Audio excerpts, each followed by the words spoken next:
So good morning and welcome to the live coverage of today's BDO British International Championships 2016. My name's Alan March and we're here in Glenrothes up in Scotland for the third and final day of a wonderful tournament so far.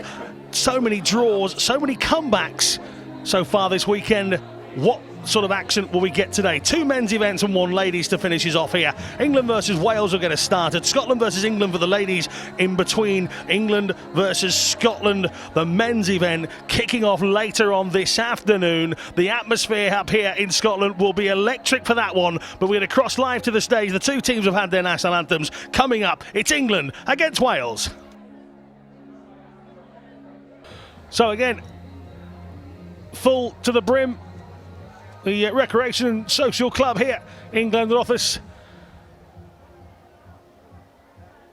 People anticipating a great day of darts, and it culminates with that England versus Scotland match, which might mean so much. A 6-all draw yesterday between Wales and Scotland, with both of them to play England today.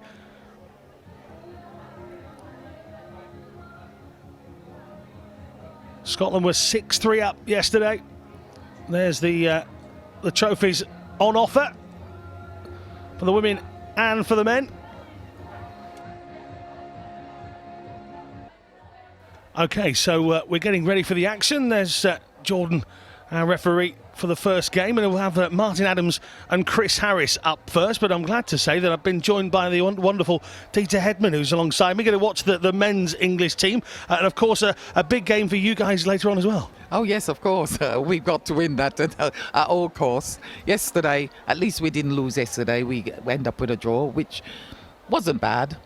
I know we can do better. We can always do better. But, you know, the Wales side, ladies' side, is a very, very good side. But yeah, I think it's stronger than people give it credit for, isn't it, the Welsh ladies' side? And they certainly caught you off guard at the back end. You went off like a house on fire, three straight victories up top, and you kind of looked at the back half of that, and no offence to Gemma at the end of it, but we kind of looked at yourself and Trina and thought, we'll pick up another win here, so surely. Well, yes. I mean, I'll be honest with you. I've been playing very well, so I didn't expect to lose. And Trina's been playing fantastic as well, back on form, you know, so... Julie weren't playing that well to start with, neither was Rianne, but they just always turn up against us. But that's what it is, that's darts. That's darts for you. They've got the ability and they used it. Here is a Welsh men's team that did pretty much what the ladies' team did yesterday. They came from 6-3 down against Scotland yesterday. 3 tremendous performances, and this young man was one of those as well, making his debut. He was the only debutant in a Welsh shirt yesterday to pick up a victory. So we'll see how Chris Harris gets on a little bit later. But a man that needs, well, no real introduction is Martin Adams, 3-time world champion, 3-time Masters world champion as well. This man's been there, seen it, done it. And Chris Harris, well, he'll be nervous, but he'll also be looking forward to playing somebody like Martin Adams, won't he? Well, yeah, and Martin will be hungry because last season he wasn't in this squad. He had a little break. So this year he's back in it, and he's actually really hungry to play anyway. So I hope Chris is on his A game, because I think Martin is so up for it. And we couldn't ask for a better person to start the England team off, to be honest with you. Martin, who's been a captain as well. So it's brilliant. We'll see how we go then. And, a bit nervous, 3 darts. Chris starting with a 45 here. Martin will do well to put the pressure on early. As I said, he was one of 3 debutants for the Welsh team yesterday, the only one of those 3 to pick up a victory, and he bagged a couple of 180s on the way as well, but he was very steady, very calm all the way through. The other 2 that made their debuts yesterday both showed quite a lot of nerves, and they were very anxious to impress, whereas Chris came on the stage, did his job and picked up a victory, and a vital victory it was as well. Yeah, Chris went off with 45, and I thought Martin might have put him under pressure. Good last start to Martin. But it's best of 7 legs for the men now, so, you know, they have got time to get their eye into the scoring. Unlike the ladies, 5 legs. Yeah, you guys have got to kind of hit the ground running, haven't you, really? Yes. He's finding his form. He'll be disappointed with that third one after nailing the 60 with the second dart there. But Harris has found it as well. Mm-hmm.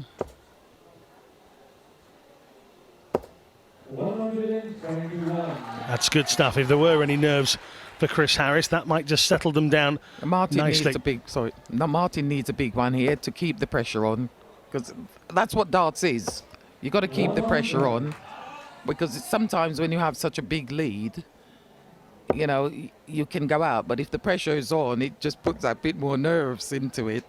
So. And you'll know better than anybody, but as you move throughout your career, one of the things you have to learn is that you have to not only forget the last set, not only forget the last leg or the last match, you've got to forget the last 3 darts you threw and just get on with it. Oh, definitely, definitely. Because if you keep thinking about those last 3, you know, it's a downer. Yeah. If you walked up to the hockey every time thinking, why did I throw 26 last time, you'd be in a bad way. Oh, God, yeah. When Martin's on a finish.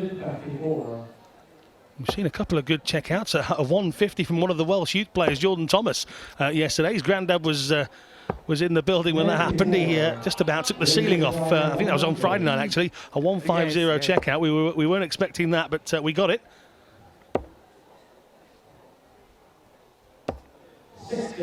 Now, big chance for Martin Adams against the darts to take this first leg here.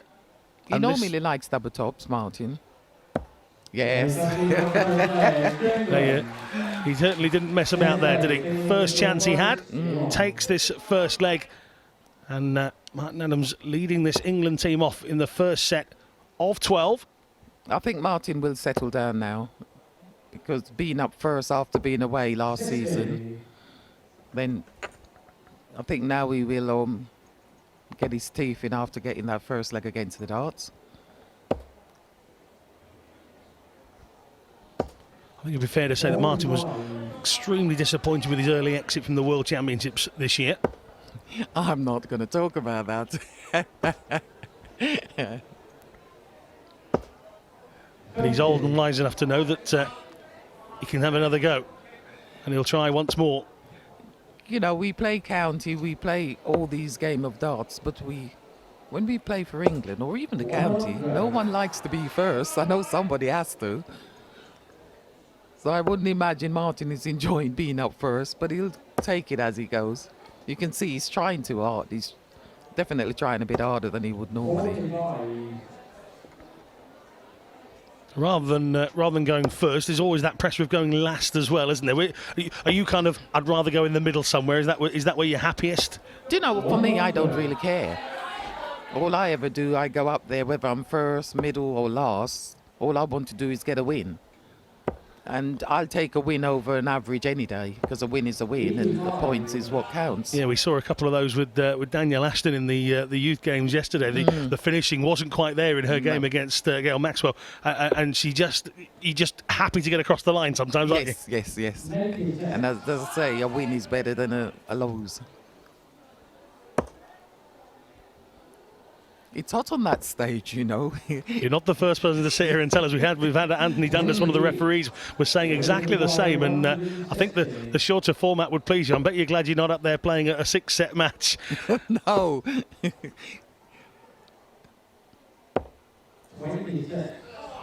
He started off kind of steady, didn't he? Probably thinking about losing that last leg. And to be fair, Martin's not playing as well as we know he can. The thing with Martin Adams, though, you know that if you leave him a chance to finish, he's more than likely going to do it. And Harris left him that in the first leg. Against the darts, Adams took it. Now here, 133. Harris has left himself 90, so still a bit of work to do there. Trevor 19. Ooh. 74, Mart. The wolf shows his teeth and Dieter does the maths for him. Sometimes you know when you're there, you know what you're going for, and when you miss that big one, you think, oh my God, what's left? Because it's an automatic pilot thing, isn't it? Ooh. He's left him another chance here. Harris with a chance to break back against Adams. And you can't imagine Martin Adams missing too many double tops in his career. And another first time for Wolfie, and it's 2-0 already. And that's what he can do, as you're saying. He's not quite at the races in terms of the quality he can produce, that we all know he can produce, but he's already 2-0 up. But giving him a chance at the double, and he took it. And double top is one of Martin's favourite doubles, I do believe. He's snatching his darts a little bit. That fluency, and I think it's the going first. It's the only thing I can think of, but he's a bit snatchy at the darts a little bit today. We're all looking forward to all three of these games here, but magically the England-Scotland game last up. The atmosphere out there is going to be amazing, isn't it? Always is.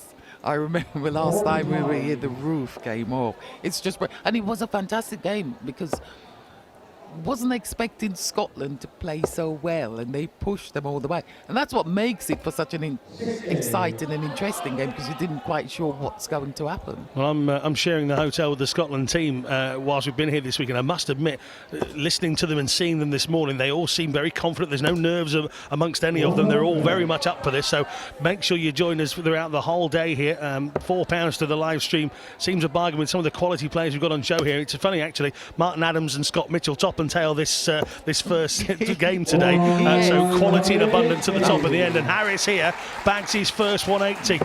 Another memory that he's made here. He got a 180 against Martin Adams in an international. He can take that one home with him. Can he take a leg off him though? Funny enough, actually, I'm watching Martin. Martin's a little bit nervous. You can see. Or tired. Well, we're always tired. I know the feeling. But I was just looking at his hand with the darts. You see, he's just a little bit nervous, just a little bit. And he's throwing them quicker than he normally does. Observation, 95 here. Gives him at least a chance of a finish, but 38 here for Harris. Split it up. Double eight. Yeah. He's managed it well. This time he keeps his leg. 2-1. All Martin needs to do is just hang on to his throw. The men have been here since Friday, since the opening day, but they haven't thrown anything competitively, and maybe that's a cause as well. Just that little bit cold. Yes, and today they've got 2 games straight off, because we followed the men after this game.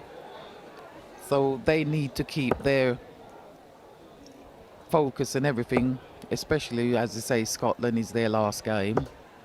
That's better from Martin Adams. Harris is 60 in his first throw, and he's not going to get much better than that. Good last dart, rescues it a little bit.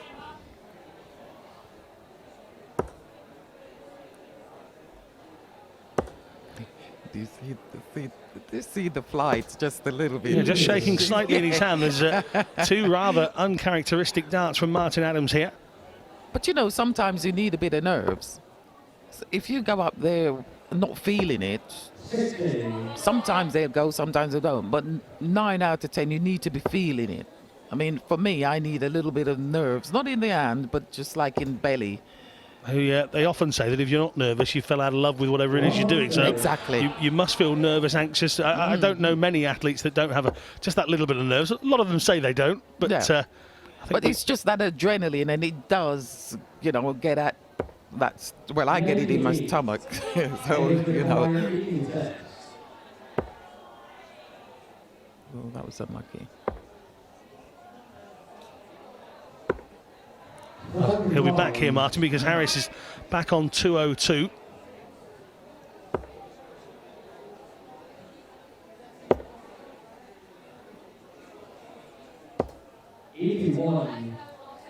Just taking a look down at the scoreboard as he walks away here, Harris. Will he get back to this 1-2-1? I very much doubt it. Martin's been very good at his finishing so far. Actually, I thought he might have gone one double top, because he's been so good on double tops. It was an interesting way around. He would have fancied him to go double top after nailing his first 2 legs with exactly just that double itself, but Harris not taking the opportunity, so double 16 and 3 darts at it. Surely Martin Adams doesn't need all 3. Oh, no. Yeah, excellent.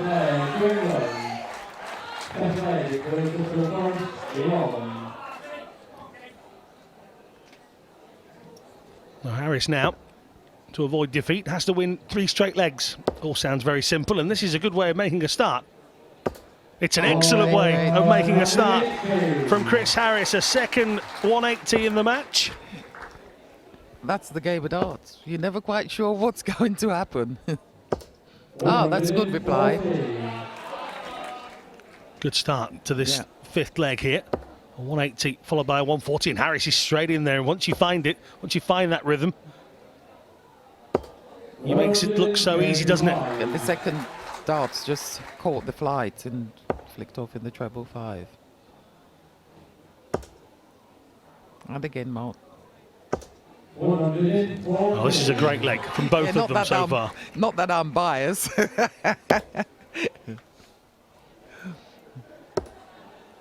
But it's always good to get a win on the board for either player, but obviously won it for England. Adams 2-2-1, 6 darts thrown. A little wobble from Harris in the last visit, and another 140 from Martin Adams, and this is what we expect from him. That was 3 140s on the job.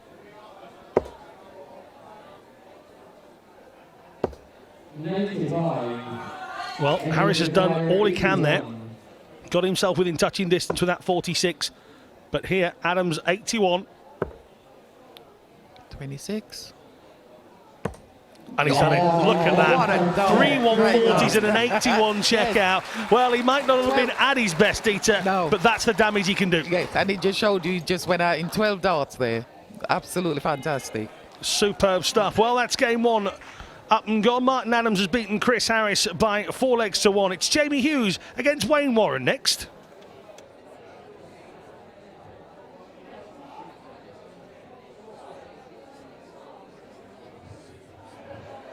For the next match, we have on stage from England, Jamie Hughes.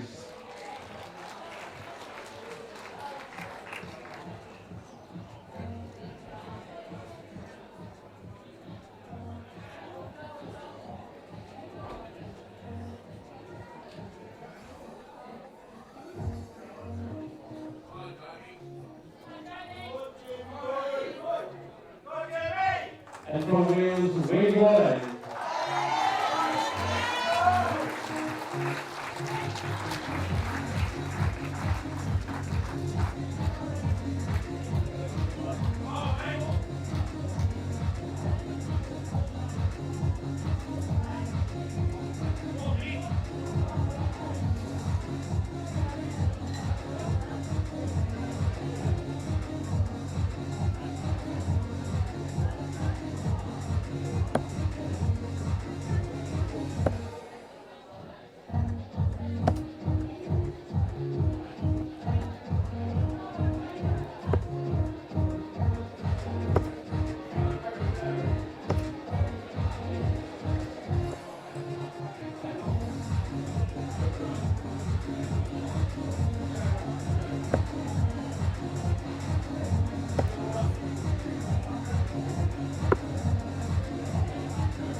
Second set first leg, heading to Dover, game on.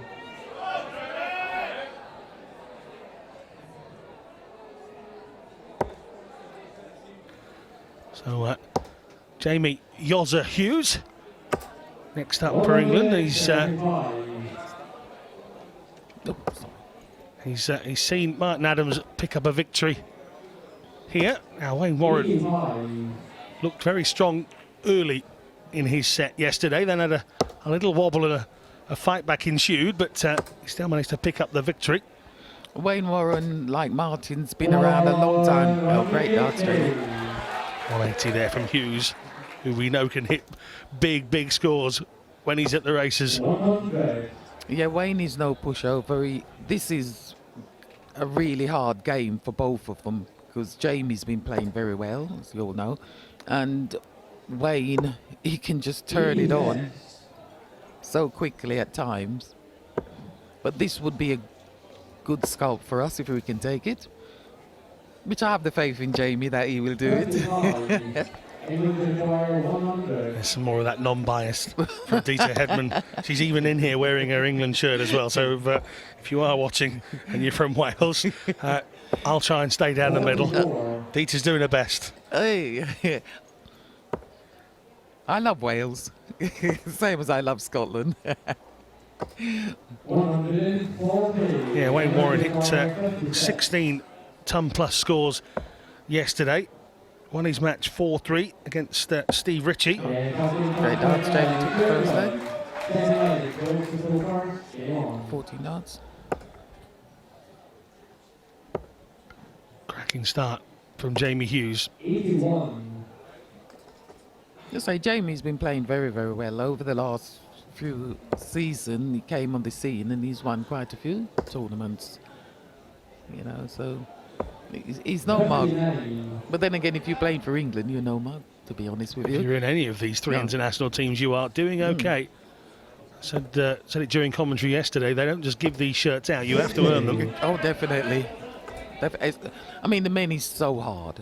There's so many good players in England, Scotland and Wales. But to be fair, the bulk of the players are in England. And it is so hard to get into the England squad that once you make it in there, even if you don't get in next season, it just shows you how well you've played to get there. 140. Which shows you the strength of depth of an England team that doesn't need to include Scott Waits here. No. You know, it's an interesting to be able to look at an England team that looks strong and yet doesn't have the world champion in it, and for whatever reasons that is. But you know, so that does go to show the strength and depth of the men's game Oh, at the definitely. moment. But they will know they're in for a contest here. And there you go, 140 there from Wayne Warren, just shows you why.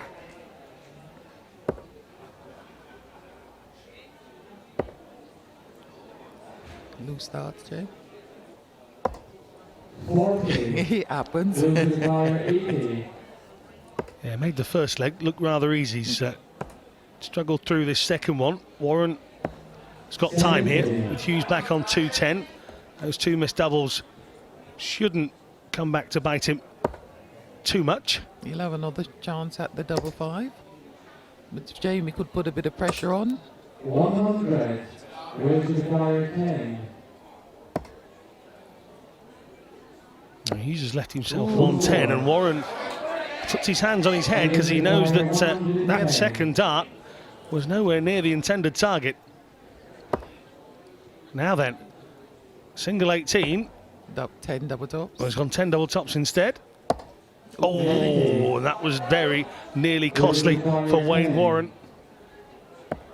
Who this time round he explodes from the hockey to the board in probably relief, I would imagine. He's probably happy to get off the mark, but he'll also know he's been let off the hook a little bit there.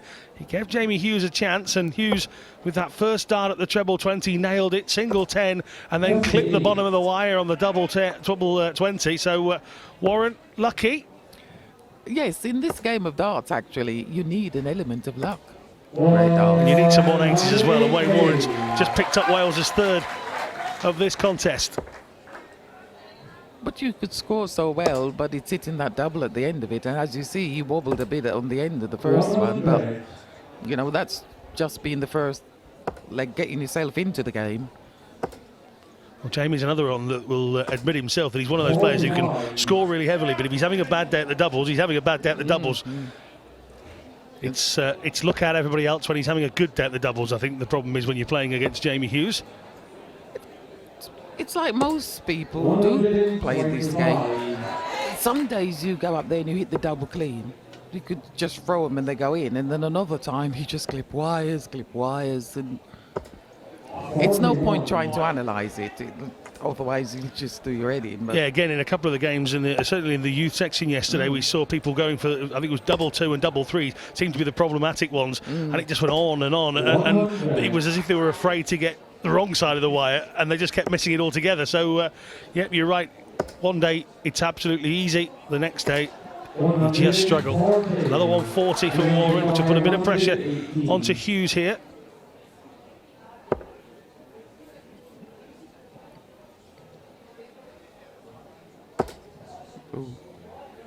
that was unlucky.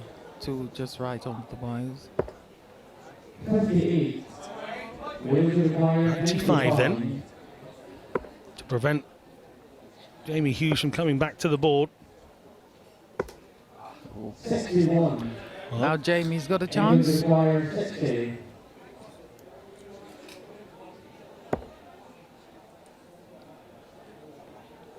Just resets himself. One more to take this third leg, and he hasn't managed it. Wins required 34. Oh, he's gone that way. I don't think that was the intention. Actually, I thought he was going to go to double 16 because some people don't like double 17. Well, that's taken the majority away. Double two. We were talking about this a little bit earlier. That Wayne Warren has no issue with it whatsoever, and he points to the head and as if to say, I've got to think about it a little bit more. But no, treble 10 caught everybody off guard a bit. I just don't see the point of wasting a darts, really. I think a double is a double. You go straight for it. It's confidence sometimes, isn't it? Some people prefer a different double. Well, As you say, some people have that favourite double of theirs, or at least a few favourites that they would rather go at, and maybe some that they just don't like going at anywhere near. But each to their own. What works, works, doesn't it? oh, yes. 60.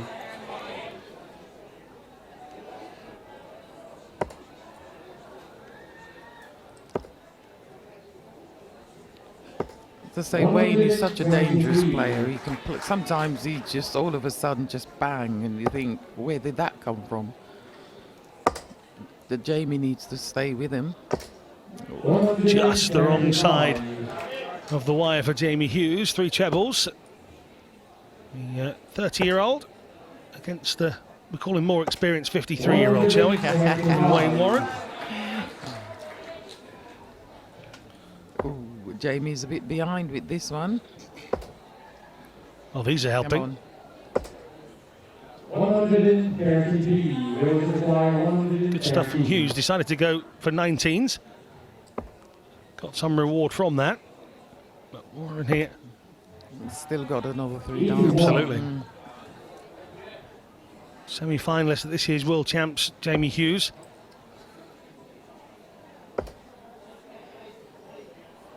And already the winner of the Romanian Classic in 2016.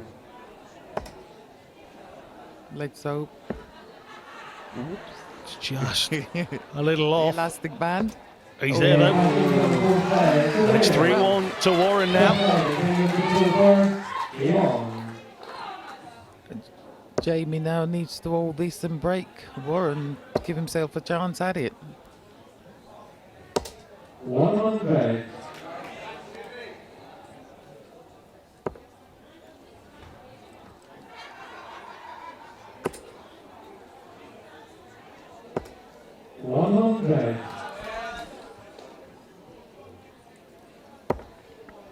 When you get into a situation like that, you always want it to go all the way, and then you give yourself a chance, then, don't you?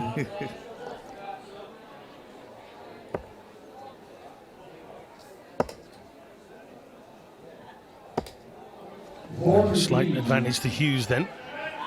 Ton if he of can punish 99. Yeah, let's see if he can build on that from here. He is doing. Good darts. 100. It's a steady leg so far from Hughes. Warren's going to have to come up with something. And this might be the start of it. Just drifting away with that second dart and then 85. not able to capitalise with the last one either. So Hughes still has a good lead here with these 3 darts. Should take him into an area that he can finish from. 96. Yeah, steady darts that was. But Warren never gives up. Wayne never gives up at all. 100. Well, Jamie's got three more darts anyway, even if he misses this.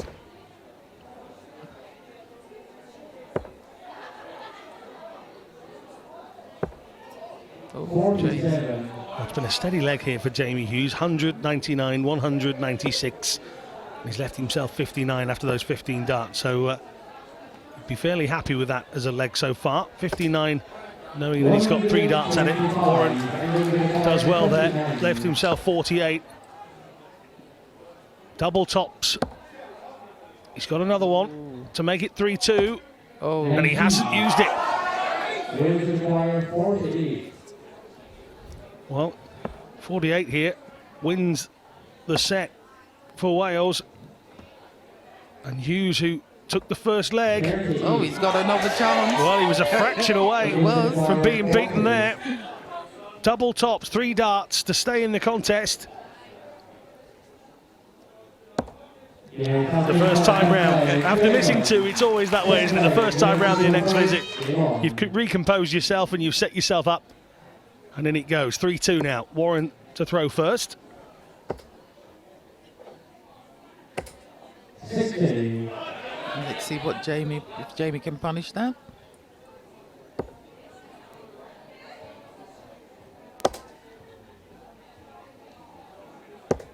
Good last start that was.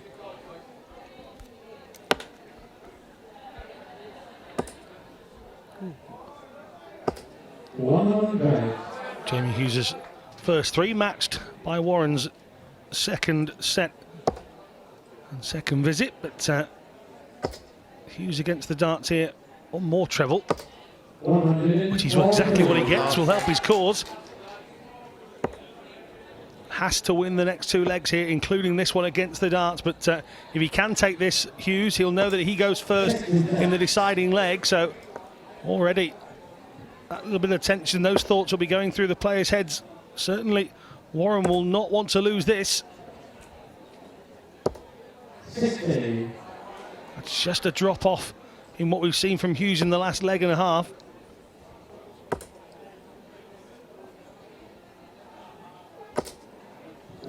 Cracking last start from Warren here. Wasn't it? Jamie needs a nice big one, set himself up, give himself 3 darts. Warren was squeezing that one in as the door was closing on him there. Need another one. 98. 98 from Hughes. 103 left for him. 175 here for Warren, so Hughes gets the first crack against the darts at a finish, but that 135 from Warren is superb and leaves himself double top straight away. 24, Jamie. Ooh. Double 12 was what he wanted. Wales require 40. Is this the set-winning dart? It is from Wayne Warren. Well, Hughes very nearly with a big check out. Brought us all to 3 apiece. Didn't happen for Hughes today. Wayne Warren levels it all up. Next up, Dave Paletti takes on the very, very experienced Martin Phillips.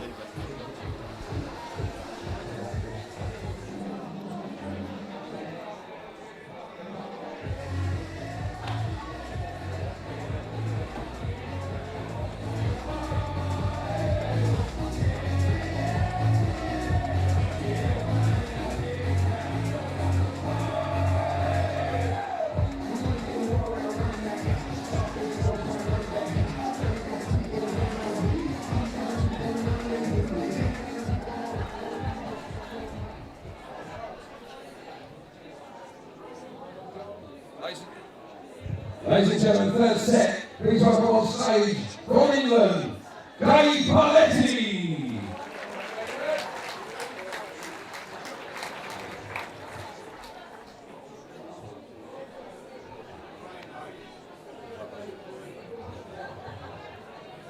And from Wales, the Welsh captain Martin Phillips.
Third set, first leg. Wales to throw first. Game on.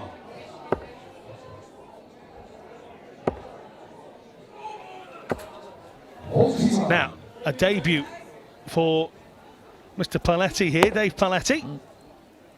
He's a postman by trade, a very similar role to Dieter alongside me, but He won't be happy going off with 26. I'm going to get this one out of the way. Dave will be looking to deliver a victory for England. There you go. Although that 180 from Martin Phillips will go a long way to stopping this from being a first-class debut from Paletti. Honestly, that's all of them out the way. Yeah, well, Dave probably could have done with somebody less experienced than Martin. But, as I say, darts is on the day. So it doesn't matter how experienced you are. If he can bring his A game, put the pressure on, you never know. That is the luck of the draw, isn't it? So, Oh, yes, definitely.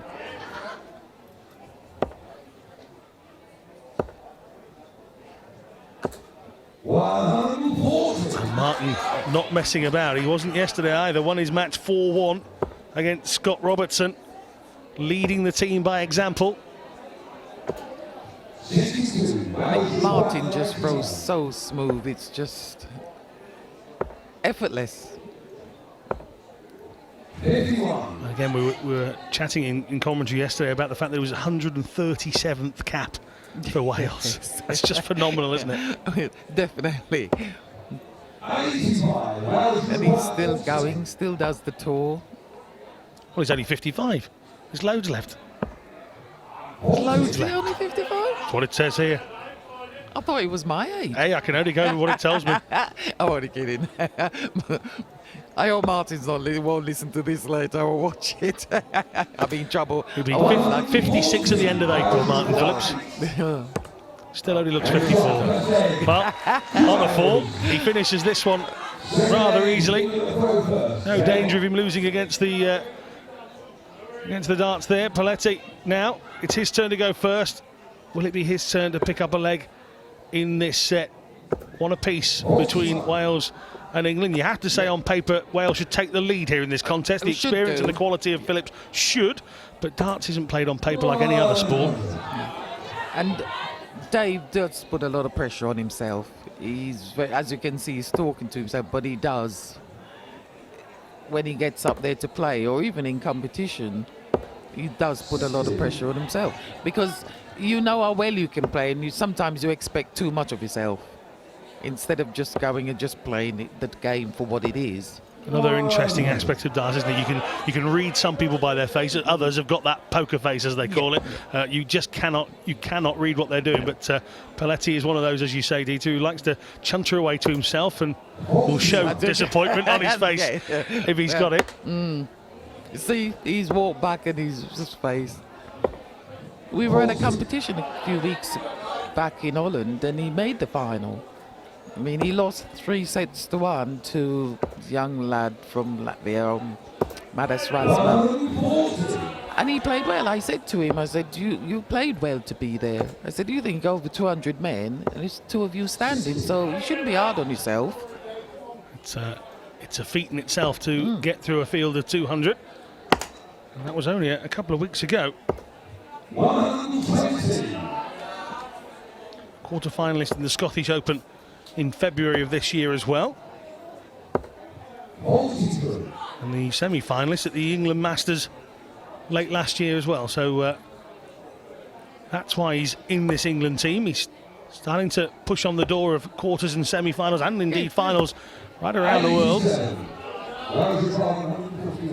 As I said, there's so many good men and ladies out there that when you're, I mean, when I play, a semi-final is my goal.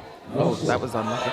Well, anything after that is a bonus. That's a bad time to make a mistake for Paletti here, because Phillips had a cracking score last off, left himself 60. Very intentional. Ooh, didn't finish it off this time, no. But that's the game. Earlier on, Martin won darts, bang. And they give him another chance. Well, there's a big moment for Paletti. His first ever international leg, and it comes against Martin Phillips. Now, can he get his first ever international win and it come against Martin Phillips? Well, that remains to be seen. But one apiece here in both sets and legs. What can young Dave Paletti do?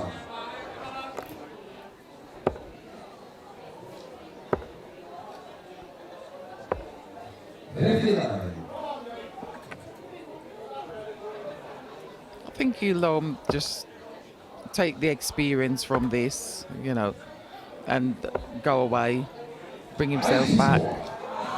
He'll be all right. Be a bit disappointed. You don't know how it's going to go, but all he needs to really do is just enjoy the moment and just relax and throw the darts.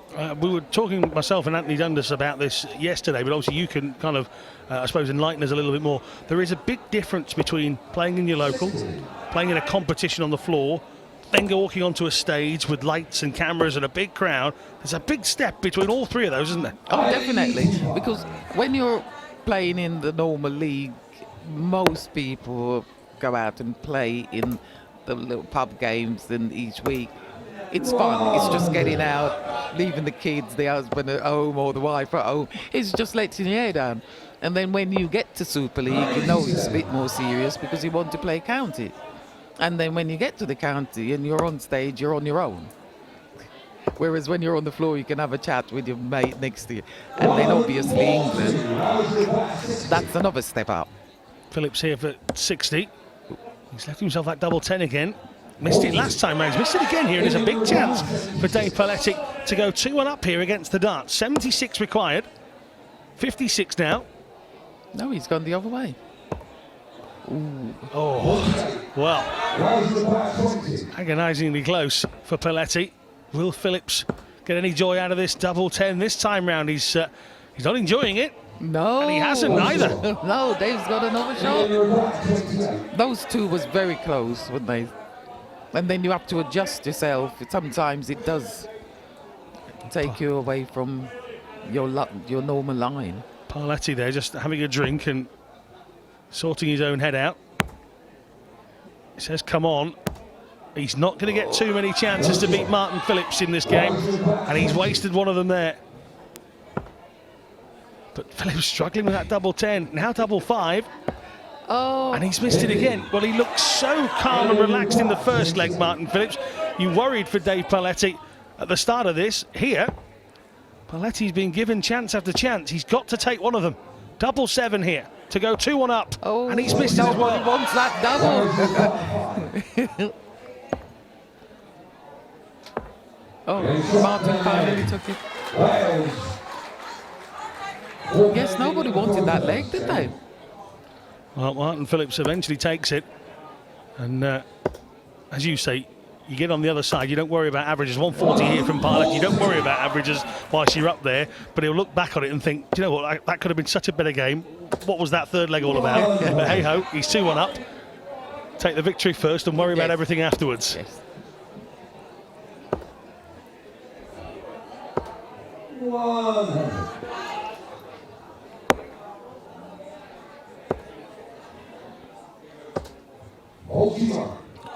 Martin Again, seems like just struggling, isn't he? Yeah, he seems like he's throwing them really, really quick, Martin. I mean, Dave, although I've seen him over the last year, I don't really know that much about him, to be honest, so I don't really know his game that well. But Martin Phillips, Martin Adams, all of them, we've been around because we get into that age group. That age group now without saying we're old. I call it the vastly more experienced age group. There you go, no numbers, Yeah, just the vastly more experienced age group. There you go. 76 here for Paletti. That is a great first start. Double 8 to level it at 2 apiece. Oh, he hasn't. But Phillips is away back. He's thrown a 20 saw in this leg here. Martin Phillips, which is very much unlike him. Again, that look of frustration on his face. Double 8. He's got 6 more darts at this, well 5 now, but just needs to sort himself out here. Dave Paletti, double 4 now. Well, he hit it last time going for double 18. Oh, left himself double 2. He just needed to look across and realise that Martin Phillips wasn't on a finish. It might have just calmed him down. Phillips will be on a finish next time around. This time the pressure is on.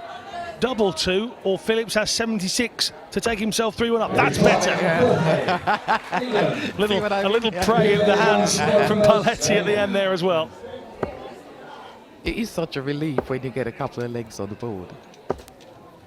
And Martin goes off with a 180. Oh, big stuff. A struggling leg the last time out, Martin Phillips, but he shows you what a pro he is. He's just wandered up and smashed a 180. That's 4 for the Welsh team so far in this competition.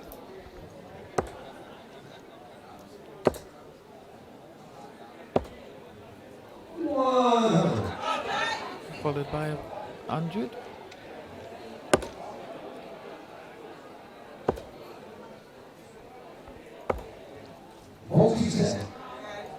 Dave's a bit behind in this one. Yeah, not his leg so far. 2-2-1, and again Phillips is at it. Oh, Just into the treble 1 rather than the treble 20 he was after. But it's enough to take him down to 98 here. 396 remaining for Paletti. He'll need a taxi to get somewhere near to Martin Phillips anytime soon. And he wants to get to the board rather sharpish as well. That's the big scoring one was wobbling. 311. Martin using his bunts there. He's had a think, got himself down to 40. Just not Paletti's leg, but that's a better visit. Phillips now double 10. He's not been enjoying it this time round. He is. Well, he's had numerous attempts at double 10 throughout this one, but under a lot less pressure. He's nailed it first time out. that's what I was going to say. There was no pressure on that dart, so much more relaxed in going for it.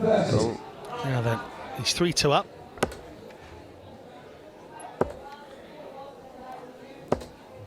$81. 81 from Phillips.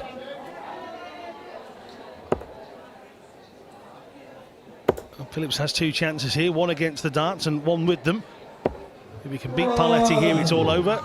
If he doesn't, he'll know he gets to go off first in the final leg. 121.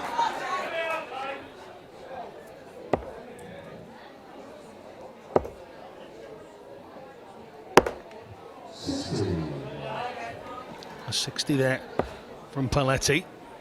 And he might just be overthinking that last leg here. It seems to have rattled him.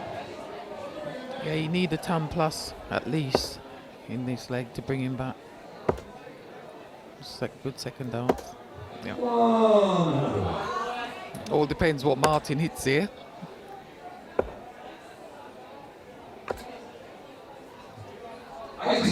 Good last dart from Martin Phillips. Great first start from Paletti. He needs this. He needs another one.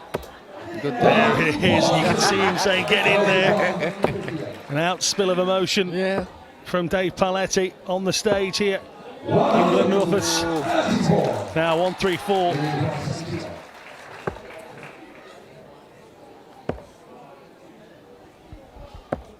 Yes, And he's done it again here. Paletti's levelled it up for a 3rd time straight.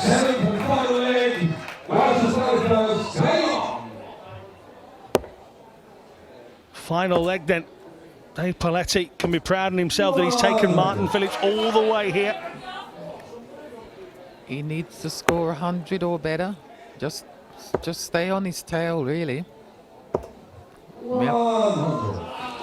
Just breathing in deeply as he walked towards the stage. Just anything he can to keep himself calm. He knows he's 3 apiece against Martin Phillips here.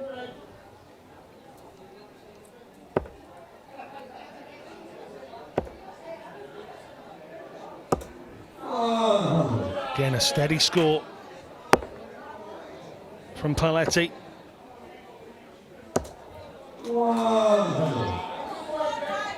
He's given himself a fighting chance. Paletti battling it out with a former World Masters winner, a double World Championship semi-finalist. And Dave Paletti is going toe for toe. That's that's the brilliant. experience. That's the experience. That's brilliant. It's a 5th 180 for Wales so far.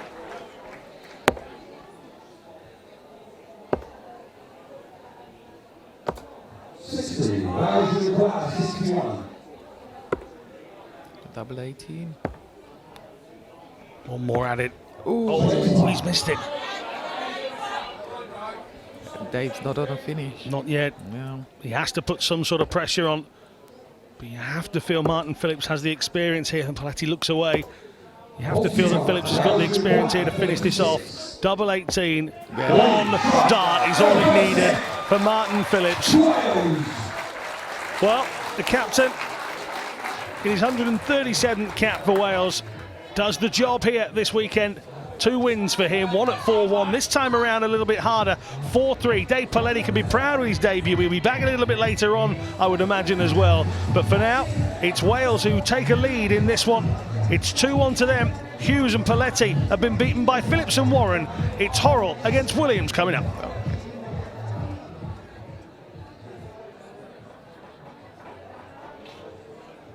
Ladies and gentlemen, for this first set from England, James Hurrell.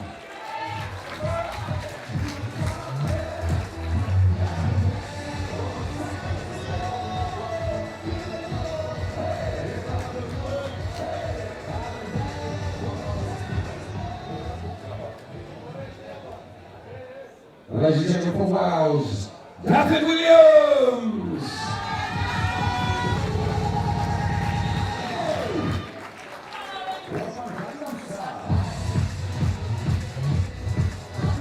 Right, David.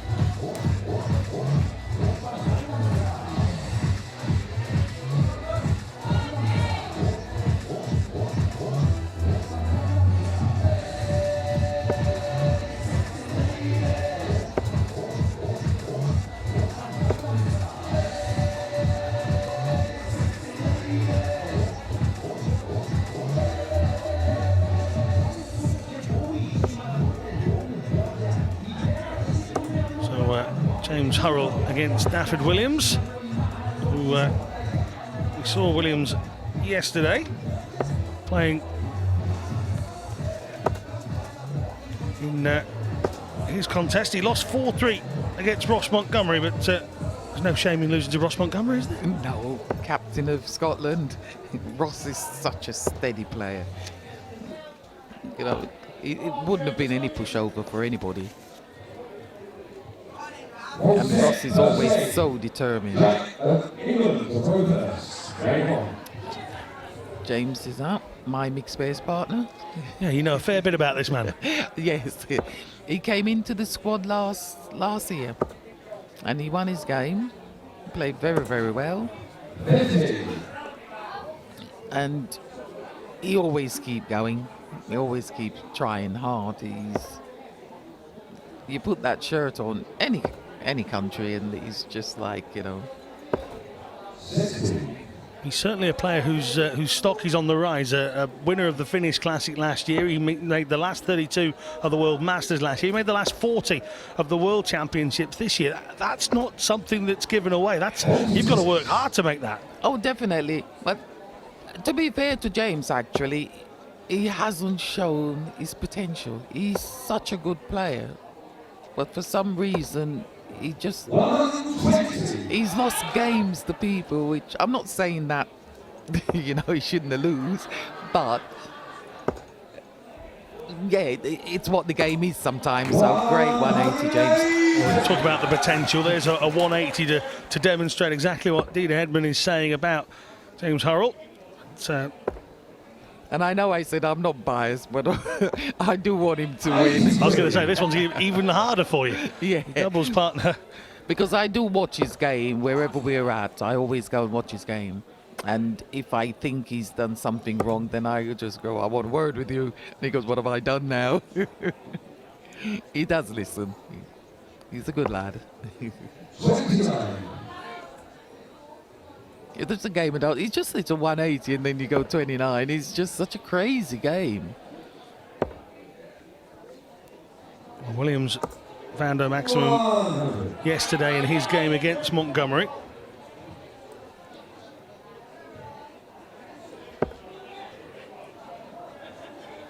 He was on the end of a Montgomery that hit 16 plus ton scores, so when you find Montgomery on that form, it's hard to stay pace.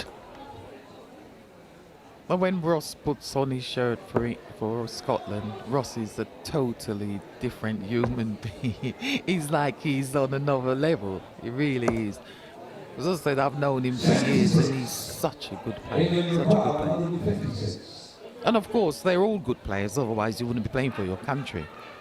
You know, it's just going up there and doing it at times. Another one of those would be nice. He's way off the mark with the second, but the third one followed it in. So a 140 from Hurrell leaves him 16. Double 8 next time up. 62 here for Williams. Double 16. Double top. Great shot on the first egg. Only one dance. Some people prefer it that way. Wales to throw first. Game on. Some prefer double 16. 2-1 to Williams then.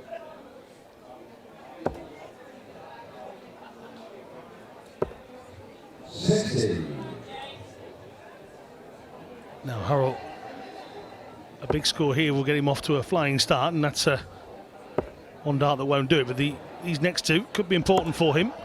81. It still wasn't bad. Still keep him in the running.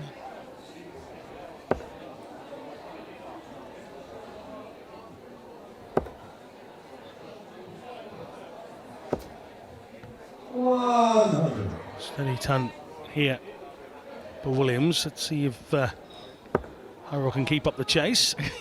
He's getting annoyed with himself. Just struggling with the first dart, isn't he, at the moment?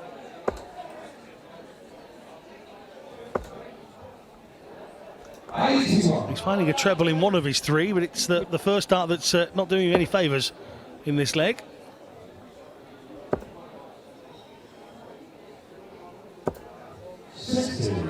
He gets so annoyed with himself, as you can see, the body language and everything, talking to himself. But to be fair, I think we all do. Or you shake your head, but oh, that's better darts, James. But you know, sometimes we're all feeling it a little bit, and especially if it's really hot. It depends on how you grip your darts.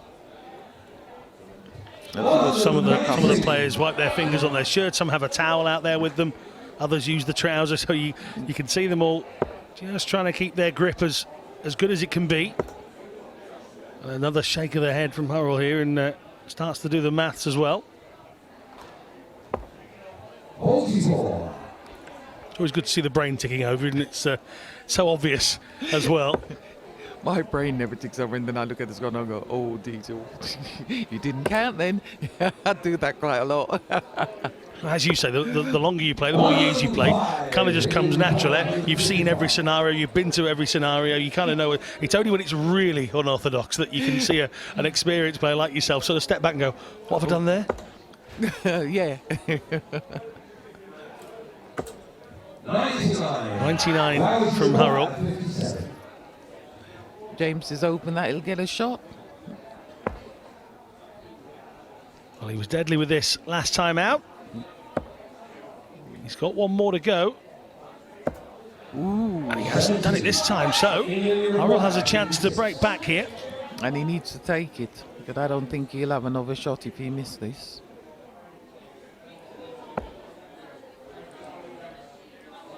Up the top. He's a little way off with that first one, and he's underneath with the second. So Williams does get another shot at this to take a 3-1 lead and step closer to giving Wales a 3-1 lead in the contest. Good marker. It's a great marker straight in off the barrel. No messing from Williams here. And as we said, Williams put Ross Montgomery through his paces in a 4-3 defeat yesterday, and he's making James Hurrell work here. 3-1 down now. Obviously, James has to take this leg, because if he don't, he's out. That's a great start. A great start from James Hurrell under pressure, knowing he now has to win 3 straight legs. That is a great start for him. But Williams is matching him here. Brilliant stuff. Brilliant stuff from Dafydd Williams. Got to match it now, James. He needs a treble 20, you feel. Just underneath the wire. And Williams is straight back at it. He's going down this time. And he's got one of those as well. 136. Great darts.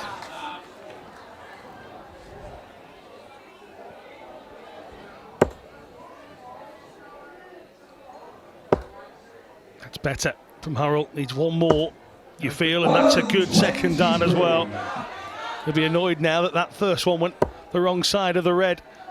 But Williams, every first dart. This is with phenomenal. this leg. This is a brilliant leg here. 145. A brilliant leg from Daffyd Williams, Ah, knowing full well that this leg gives Wales a 3-1 win, or lead, and him a win.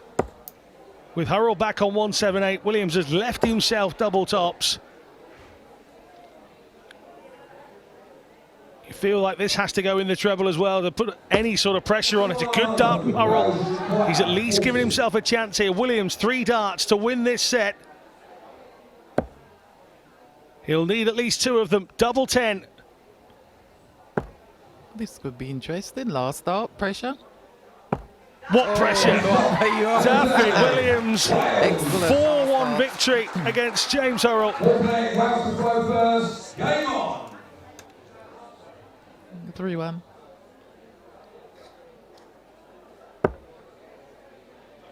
Mm-hmm.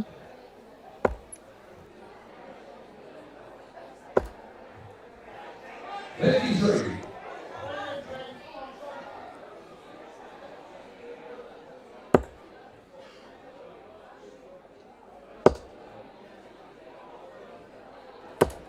$123.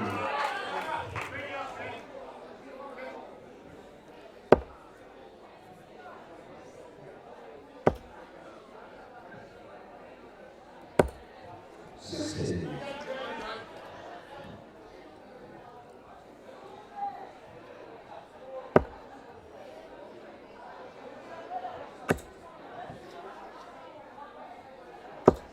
$90. Well, the scoreboard doing us no favours there, Dieter. So it's having a moment. Here's, of course, only 2-1 in sets at the moment. Martin Phillips and Wayne Warren's victories. Williams on the cusp of one here, and we're correcting it. It's certainly sold me down the river, but there you go. Thanks, technology.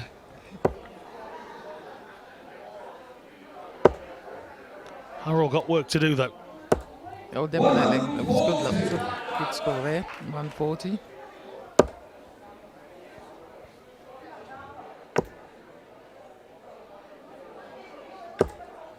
$81. James just has to keep going, James.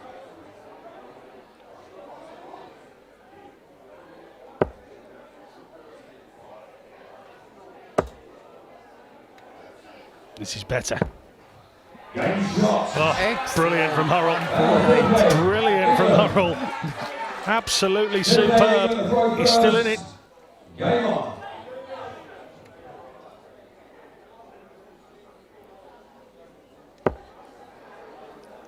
I was going to say he has to start well again here, and he Yes. is doing. He needs to hold his throw and then fight it out in the fourth leg.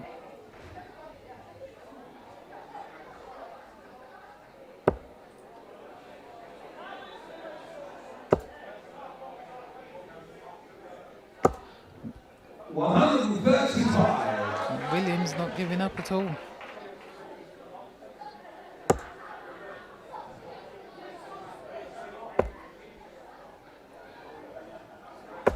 Good switch. 134.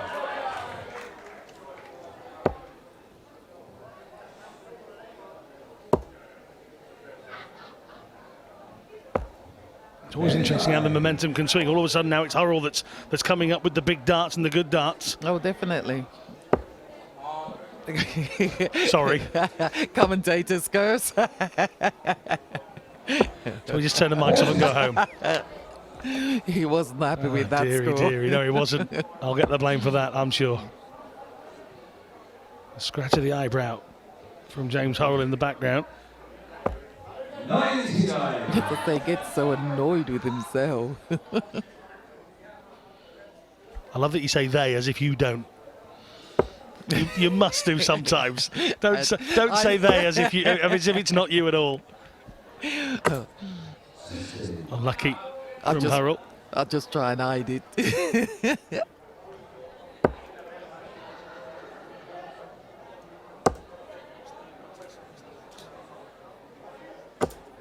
100. England require 167.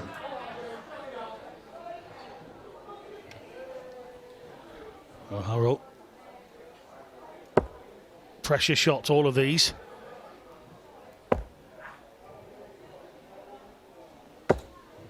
$99.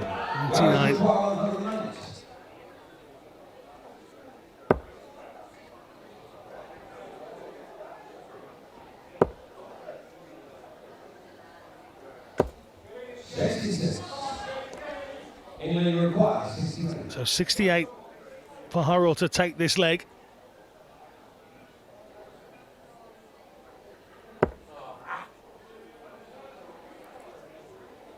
It's only one way now, James. 15 ball. Stay in the set. Oh, James. And a real lacklustre dart there from James Hurrell at the most inopportune time that he can imagine. He'll just open that Mr. Williams missed the double. You can only hope. You can only hope indeed. Double 18. Double 18 for the set here. This time the set, at least. And he has as well. Yeah. Well, a miscounting error. I said he took it earlier, but he certainly takes it anyway. A 4-1 victory for Dafydd Williams, who looks a very, very good player.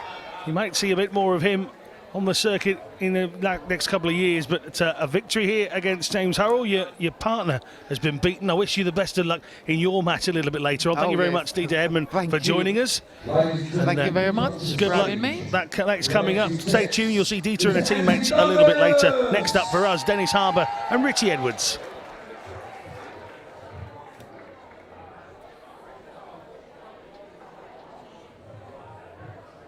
We welcome to the stage representing England, Dennis Harbour!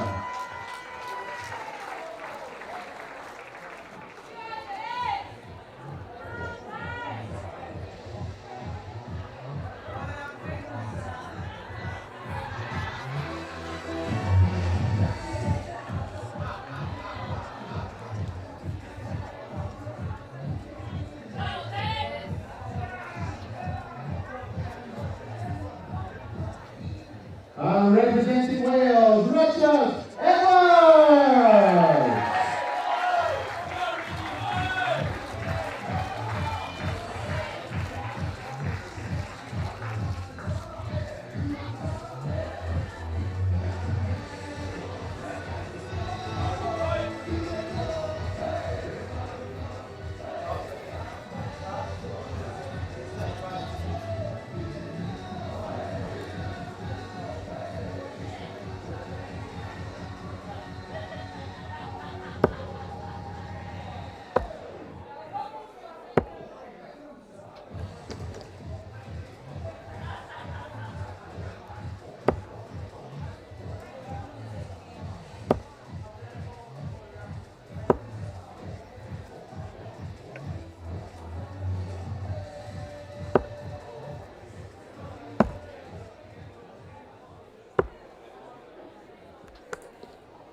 The set first leg, Williams to Rovers.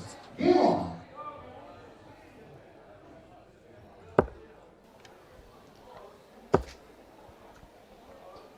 So, throwing first here is Richie Edwards, who yesterday, when the national anthems were being sung, it was his debut, and a few tears left his eyes. He was a very emotional Welshman, and a proud one at that, singing his national anthem yesterday.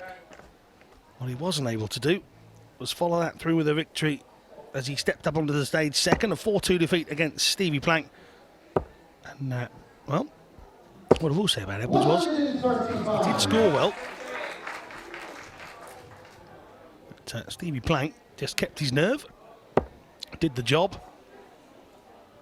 And now Edwards to try and pick up a win on his debut weekend has the unenviable task of facing up against Dennis Harbour, a man with a wealth of experience, 54 years of age, the Harbour Master, as he's known, which is no surprise, is it really, with that surname. A quarter-finalist of the World Championships this year.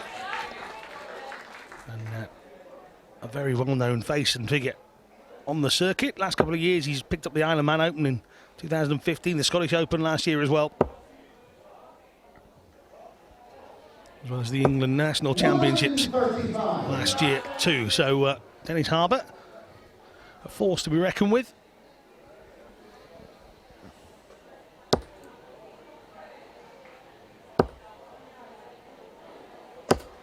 Well,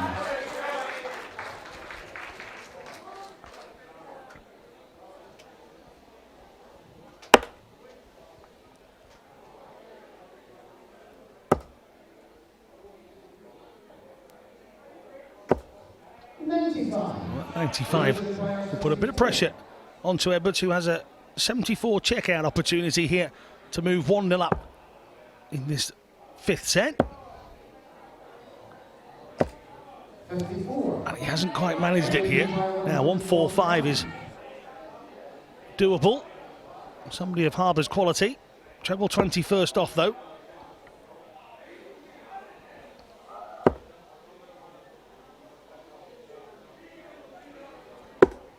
Well, an opportunity then to take this leg. Arises again for Richie Edwards, and he does it this time. You can add that to the 2 legs he took yesterday.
Cracking last 2 darts from Harbour here, and Edwards might have a finish of 1-1-1, but he'll also know that he's got Harbour breathing down his neck at 140, taking him down to 126. And well, Edwards will be mightily disappointed with that.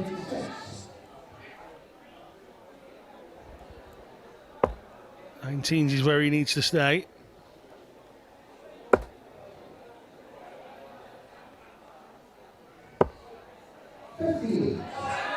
See Harbour, just a shake of the head there.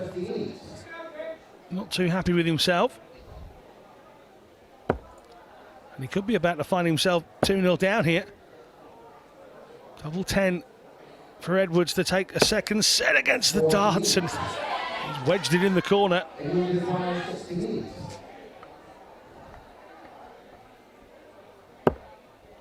Great first start. Double 4. Brilliant. It might not have been his best 2 legs that he's played there, but right at the end, Harbour slams the treble 20 and the double 4 as needed. Move on, third leg. Good start from Edwards again. Steady ton scores.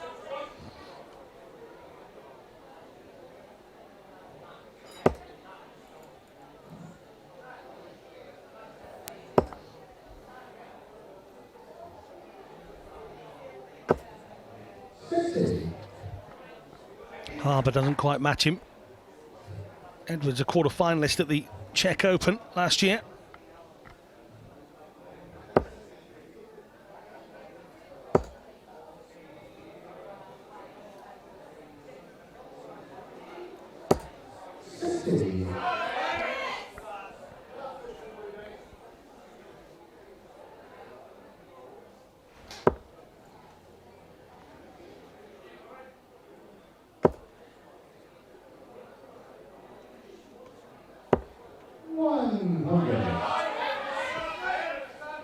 Lots of encouragement coming from members of the audience and teammates as well.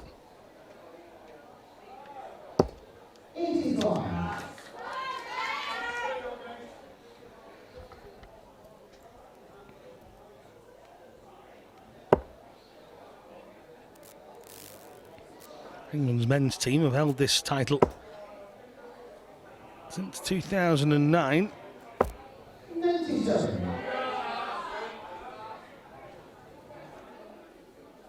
Scotland won it in 2008 from Wales. England finished bottom of the pile that day.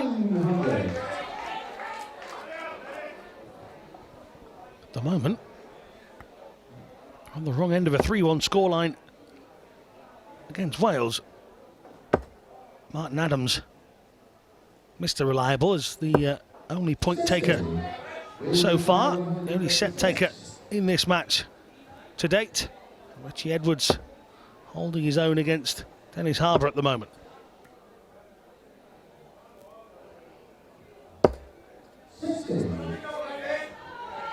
Can he strike it lucky in this match?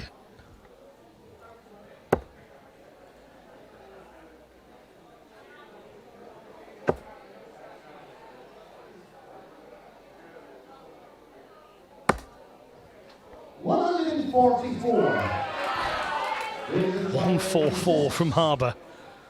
What a brilliant treble 8. Brilliant stuff to leave himself double tops, but it's irrelevant. Richie Edwards fires home a 96 finish. It was clever stuff from Harbour, but Edwards didn't give him the chance to come back for double top.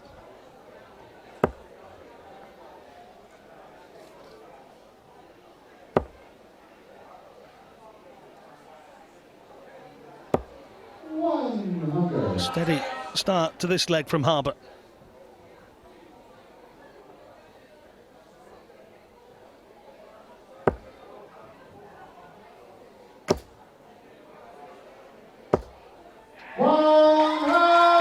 And a 180 from Edwards, and the Welsh team are up to 7 in that column.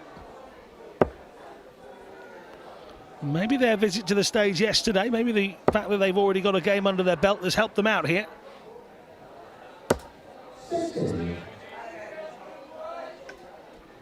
Edwards certainly not playing with the nerves of yesterday.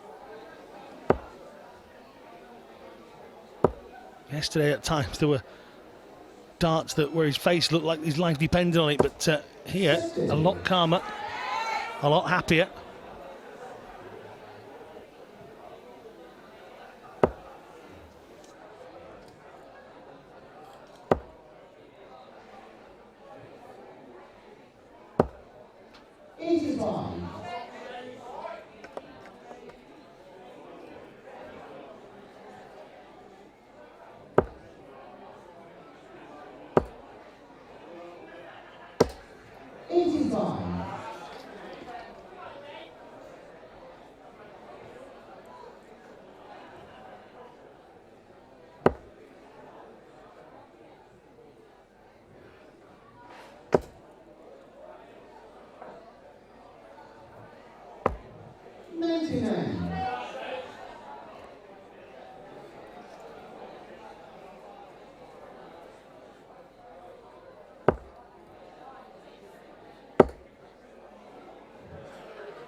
And the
require 114.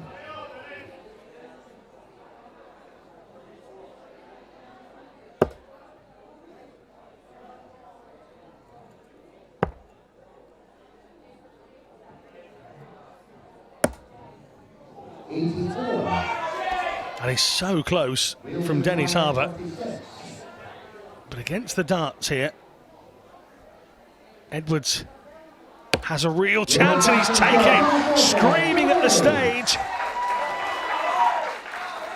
Well, there were tears of joy yesterday, and that was just at the anthem singing. There might be some more here.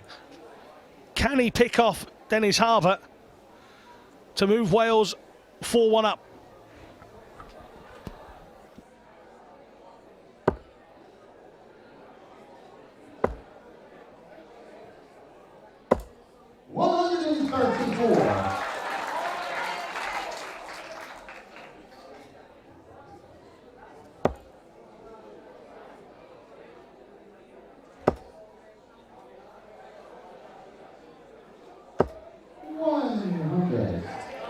Harbour doing what he can here.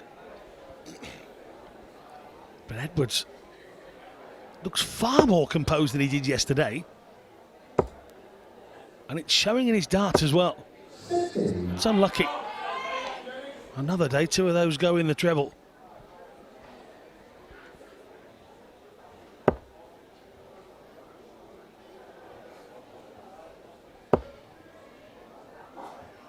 He needed that. To Dennis.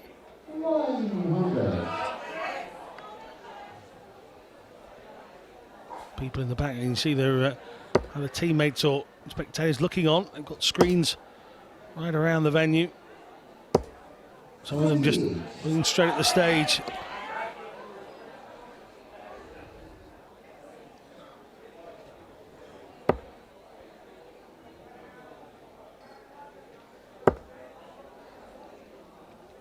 Another of those would be lovely for Dennis Harbour about now, and he's got it as well. Well, 140 for the Harbour Master. who needs to find some very good darts here to not only match but stop Richie Edwards, 95. and also stop the run of 4 straight wins in sets for Wales as well.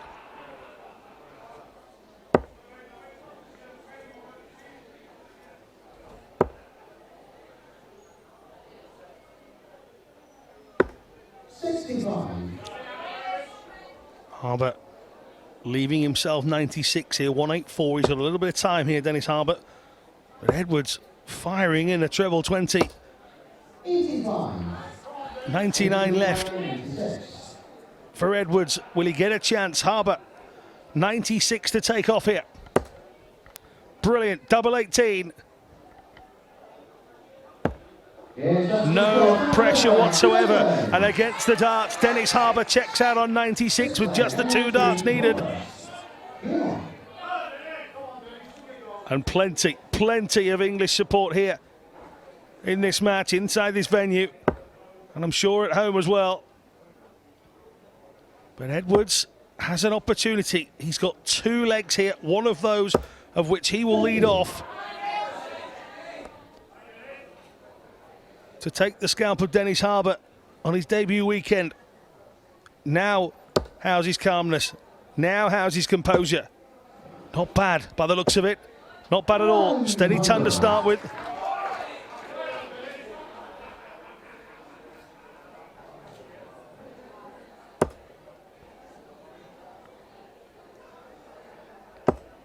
Now Harbour looks a bit more composed as well. Unlucky not to get more out of that.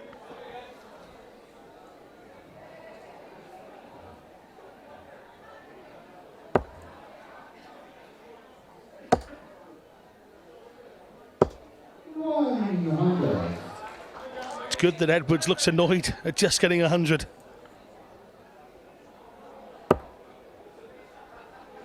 And these two are trading the treble 20s off against each other now. That's just bounced the wrong side for Harbour. That one hasn't. 1, 2, 3 from Harbour this visit. This is a cracking leg and a very important one as well.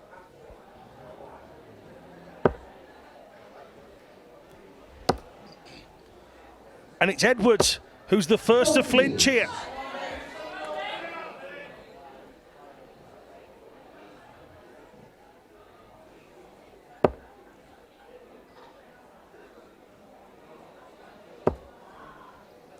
Straight back at those treble 20s for Harbour.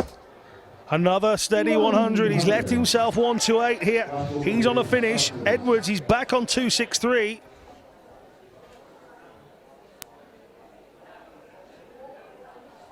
And he needs a drink. Well.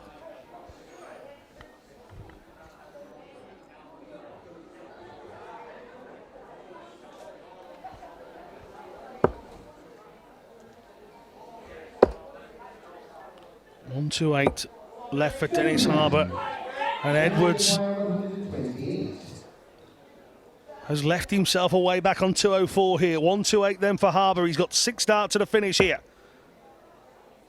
Who says he needs them all? Brilliant for a 1, 2, 8 checkout. Double 16 from Dennis Harbour. Oh, well, he's got 3 more darts to finish the job, but a great effort at 1, 2, 8 there from Harbour.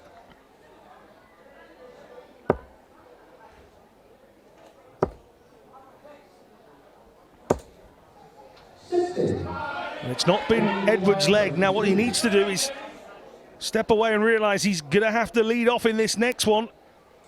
Harbour's got to finish it first. 16, double 8 now. Double 4. No worries from Dennis Harbour. Had a few English hearts beating a little bit faster there. 3 apiece then. Richie Edwards, for Wales' sake and his own, needs to put that all behind him. One big leg from the debutant, Richie Edwards, could move Wales 4-1 up. Great start.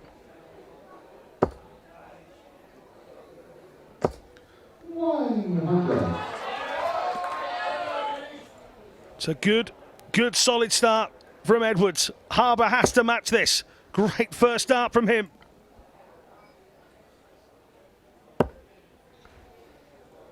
A little wayward. Oh, and the other one bounces the other way. Well, there's not a lot in it. And Edwards straight back where he needs to be, then he drifts away as well. Pressure on for the pair of them now.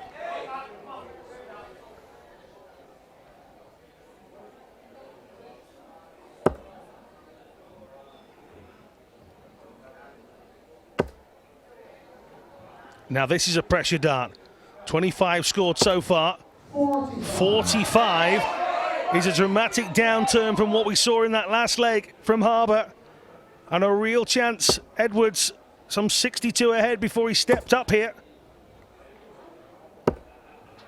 And he's faltered. Now, Harbour's chance to get back into this.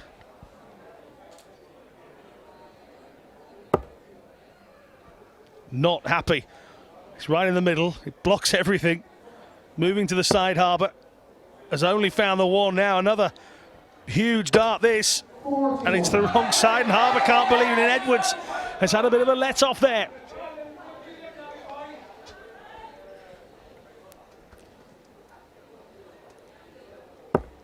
The crowd are all watching on here, by the way. Very respectful. And Edwards smashes a 1-2-5 in just when he needed it. Now, Harbour has to come up with something big here.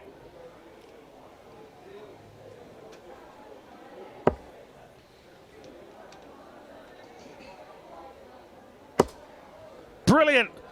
One more of those, and the England team around the building will explode. Oh, just off. But 1-2-5 to match Edwards' 1-2-5. This is a cracking final leg. Edwards into a finishing area already. 1-5-3 he wants. He's got plenty of time here. Harbour back on 2-1-2.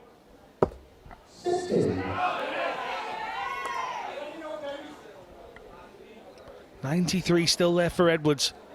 Ton plus here from Harbour would make Richie Edwards' next 3 darts a rather nervy time. He needs to put one in the middle of those two. He has done. 112 left for Harbour. 93 here for Richie Edwards for his first victory in a Welsh shirt on his debut weekend.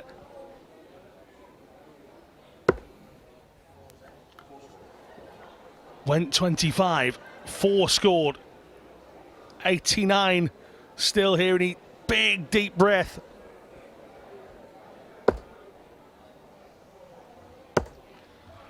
Treble 18 with the final dart. Nervy times here. Edwards leaves himself 16. 112 for Harbour to bring England back into this contest. You can't fancy that Edwards will miss this double 8 next time round. Harbour with a chance to take this.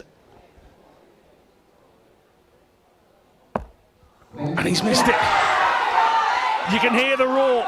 The Welsh fans, the Welsh team. A big moment for young Richie Edwards. And he's took it. England find themselves 4-1 down. Richie Edwards wins his very first international match. And what a player to get it against. The experienced Dennis Harbour suffers the defeat against Richie Edwards as Wales move further in front.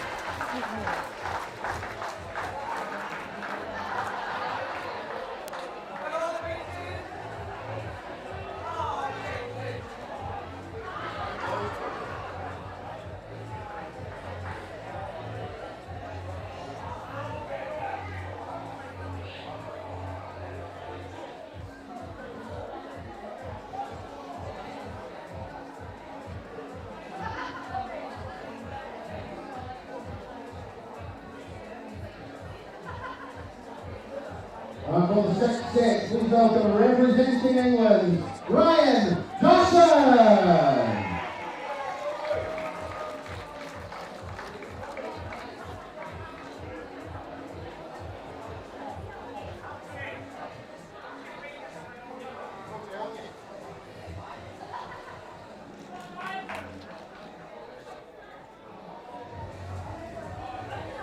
61, representing Wales, Mark Leighton.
Six first leg, England to Rovers. Elon. So Brian Doggy Dawson 85. and Mark Leighton, the grinder, as it says. Winner of the Gwynedd Open already this year, won the Cheshire Open last year. And he won his match in the opening bout between Scotland yesterday. Mark Leighton beat Steve Robertson 4-3. He had the highest of the averages yesterday for Wales, 31.92. 97. And nobody threw more tons than him for the Wales team. So if Brian Dawson has been sent out here to try and claw a set back for England, Mark Leighton will have the ability to stop that from happening. So this could be a cracker. That last one was brilliant. Enjoyed that. Richie Edwards and Dennis Harbour, 4-3 for the young Welshman in the end.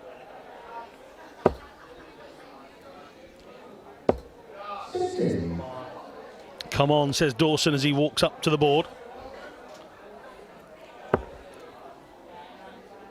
These two players will score big throughout this contest.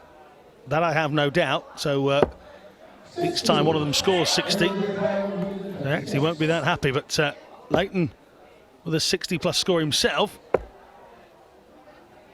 will leave Dawson slightly relieved. 98 left here for Dawson. 137 for Leighton. Treble 20, treble 19, double 10 as it says down there on the scoreboard. Doesn't start well. Goes up top for the double 20. The treble 20, should I say. Gets it the third time of asking. So 99 for him. Leaves him 38. 98 here for Dawson. Went for 18s. It's in the 4. Across at treble 14 instead. 38 then against the darts.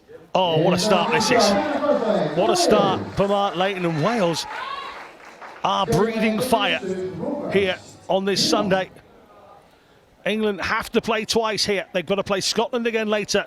These two, Wales and Scotland, drew yesterday in a 6-all belter.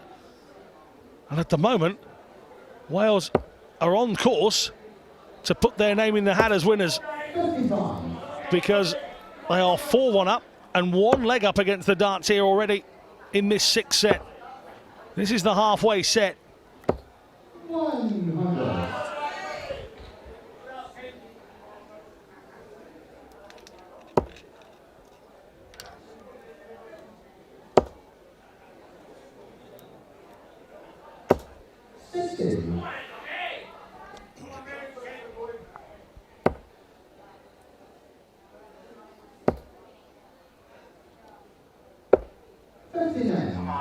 And again, as I said earlier, any less than 60 plus and you'll hear them or you'll see them not be happy with themselves. And once again, Dawson shouting come on as he walks up to the board to collect his darts. 45. Leighton just giving the scoreboard a little look. not too pleased with his visit this time either. 50. A real grimace. We saw Brian Dawson over the last couple of days, but off the stage, been sat nigh on all day, every day, watching the action. Even donned a red and white wig during one of the England games yesterday. 100.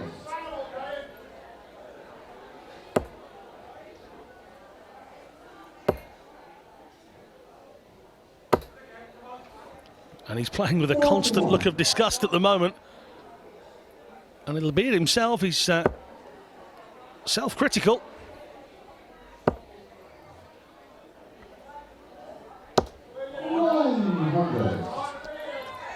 The World Championship quarter-finalist last year.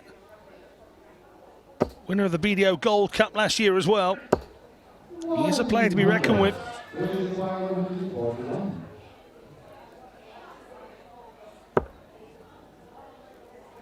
Quarter-finalist of the Antwerp Open and British Classic last year. Semi-finalist in the British Open, so he'll know he can play better than this. What a final dart that is from Leighton. Left himself 6. Dawson trying to 1-4-3. 102. This requires 16. 16 should I say? I was going to say was a strange choice. 8-8, and he's got it.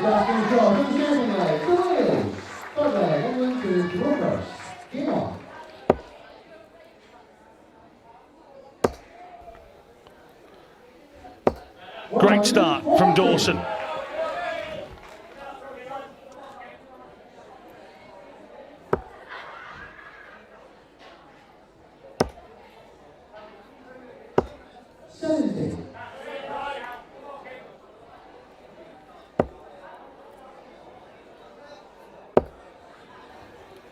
2-0 to Leighton here, but Dawson has started a lot better.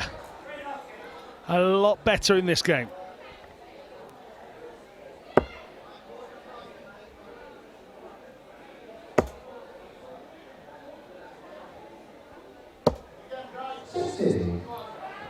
It's amazing how between legs you can talk to yourself enough to change the way you were playing. 140, 125, 80 this time, but he's now finding the treble 20, something he struggled with, certainly in that last leg.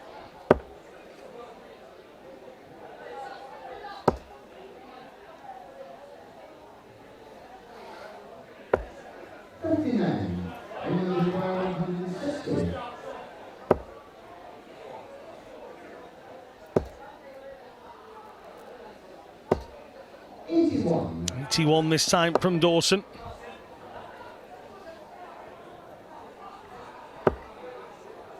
Not on a finish yet. That'll help. That will really help. 180 from Mark Leighton. 180, 79 required. Brilliant. Brilliant stuff. Dawson pulls it back to 2-1.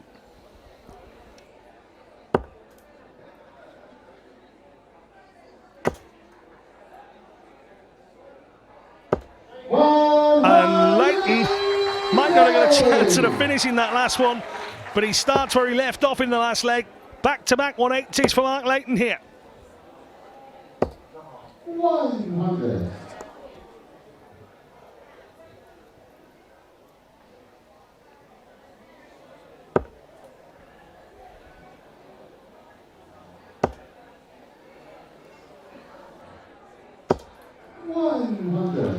Steady ton this time around.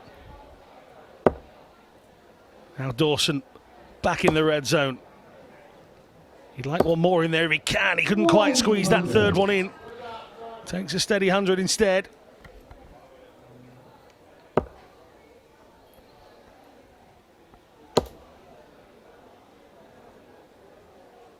Just as I think about it. Downstairs he goes. 99. 99 just rubs the head. Mark Leighton, not happy with something there. Left himself 1-2-2. Dawson needs to find a treble here. Couldn't find the 19. And that'll be advantage Leighton here.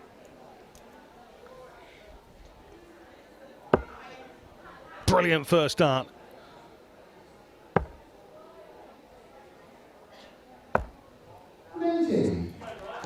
Mark Leighton in control here. No panic. 32 remaining. 32 that will give him a 3-1 lead. Double 16 now.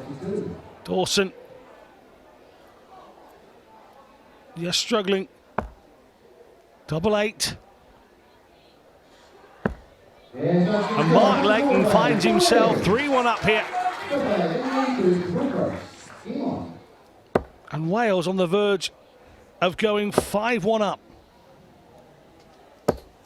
100 from Dawson to start.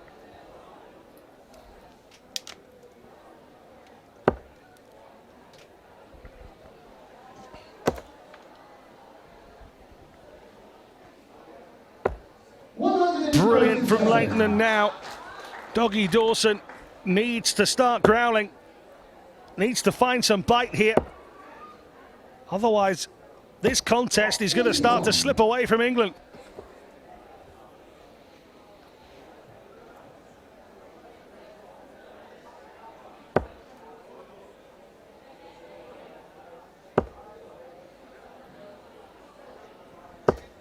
Another 100 from Leighton. Now then, is this the start of the comeback? Unlucky, 140 for Dawson. He'll take that.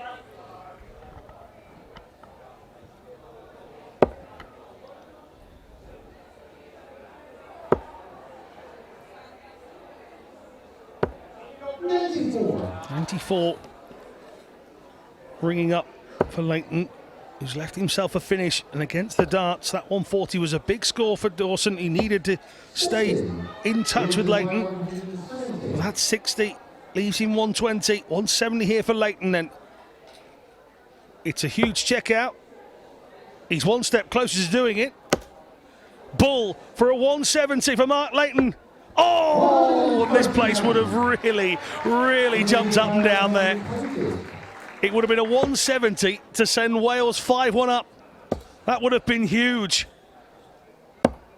Unlucky from Dawson though.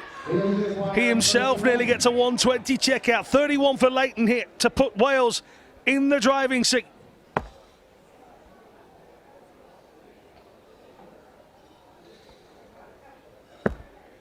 One more at double 8. Oh, it's inside. Dawson needs to check out here to keep England in this. One huge dart to make it 3-2. No.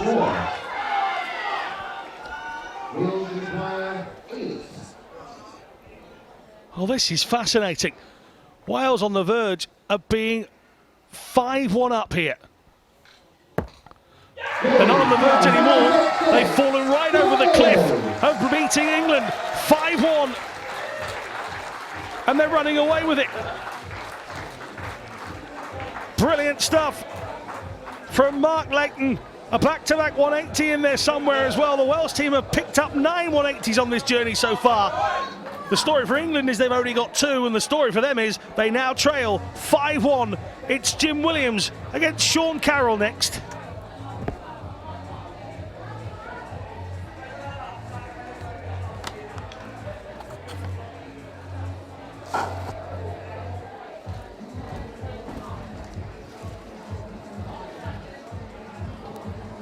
And the referee for the next 2 sets, Mr. John Ford.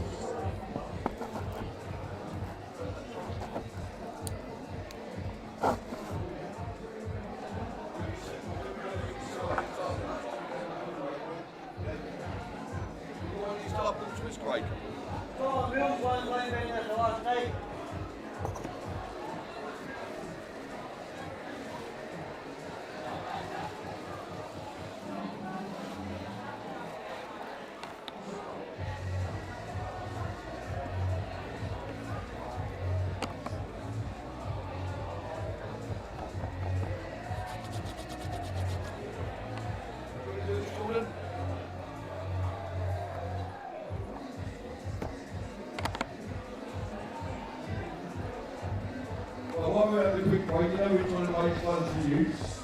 This is another dartboard from last night. This is Scotland, Wales, men's. So who's going to start me at £25? Oh, the man straight up there. Who's going to be £30? Oh, I'll tell you, mate, looks like it's yours. £25 cash. No, I've got £30 down here now. £35. We've got 35. We got 40. Oh, we got 45. He's like Lovejoy, man. They're a little wink. And we got, oh, was that? No, that weren't a wink, though, no. I think it's going to be yours, sir, for £45. Fully signed, box and everything. Thank you very much indeed.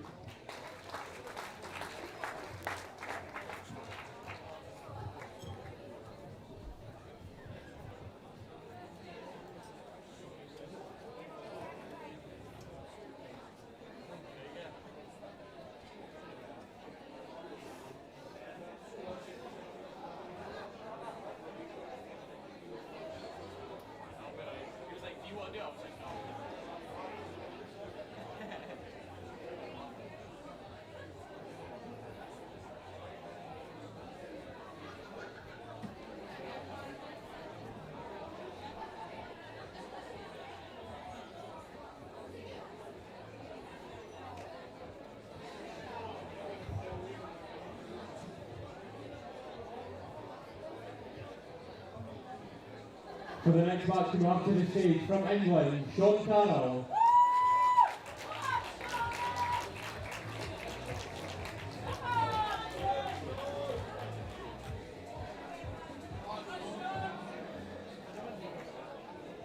And his opponent from Wales, Jim Williams.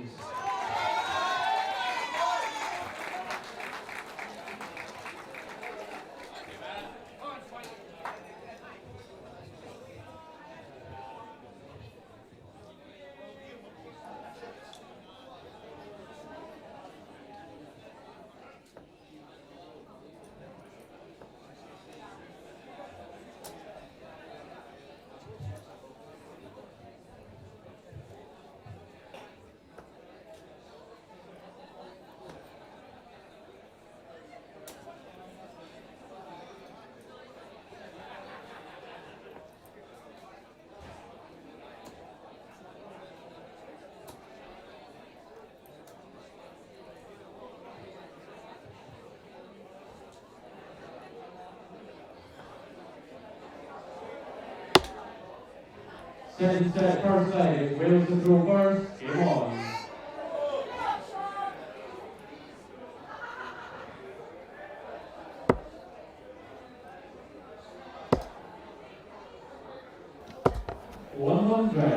So Jim Williams against Sean Carroll.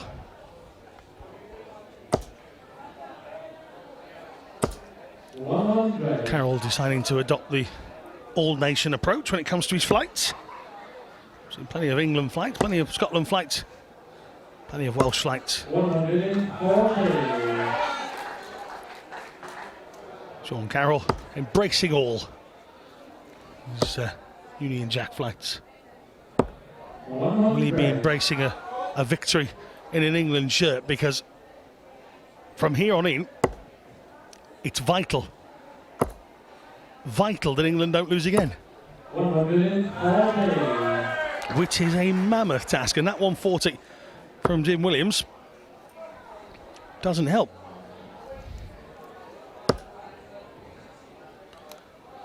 Wales have won 5 in a row here. Wales require 121. Sean Carroll managing to reach the last 48 of the World Masters last year. 41. Quarter-finalist out in one of the tournaments in the Netherlands earlier in the year. Reached the last 32 of the Hull Masters. 92. Last 16 of both the Isle of Man Classic and the Scottish Open. He's been a busy boy this year, Sean Carroll already. Quarter-finalist of the Romanian Classic as well in January, so busy times for him. Can he turn this form into victory? Great first leg, a 109 checkout as well. And, well, Sean Carroll gives the England team a bit of hope here. Against the darts, Williams did not particularly anything wrong in that leg. Neither of them with explosive scores. They were nice and steady all the way through. 100 from Williams. But that 109 checkout puts a 1 in the column for England, who need a lot more of those. I'll tell you, this is good from Carroll. It's great. It's really good from Sean Carroll, this. Just what the doctor ordered. But Williams trying to stay with him.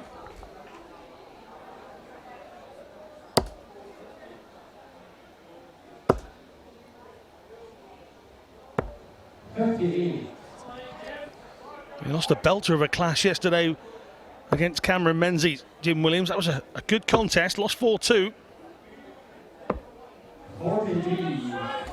15 plus ton scores.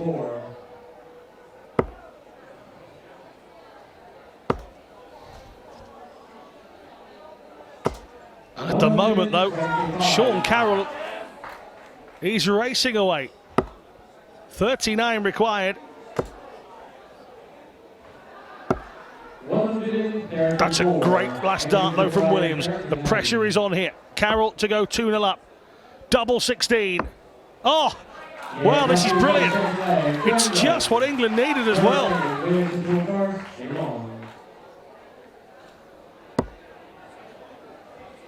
See some members of the Welsh teams.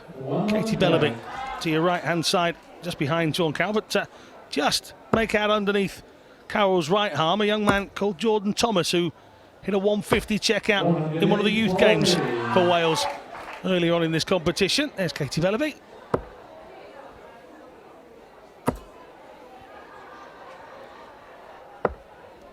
Also down there, Kimberly Lewis on the front. And Chris Savary as well.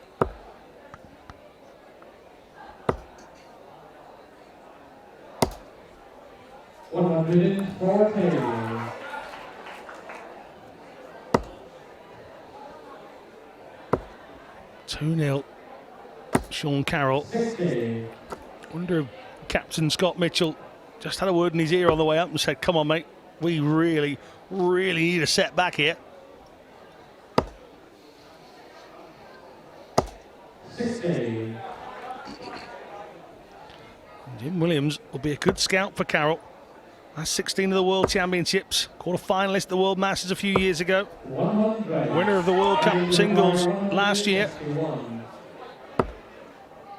Took the Antwerp and Turkish Opens in 2015. Now Carroll just resets himself. 130. Unlucky. Unlucky. Left himself 25, 142. Not achievable this time around for Williams. So 25 for Carroll to storm to a 3-0 lead here. Double 8. Oh, this is majestic. Sean Carroll. Brilliant stuff. One more leg. And England stop the rot. 81. 81.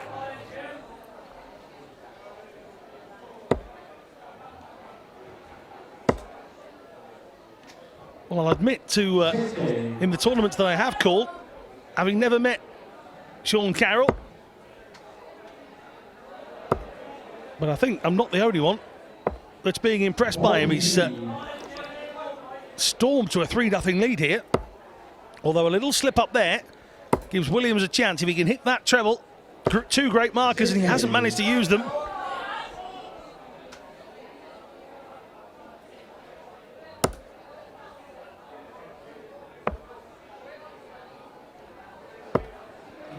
Good last dart from Carroll, went up to the 18s.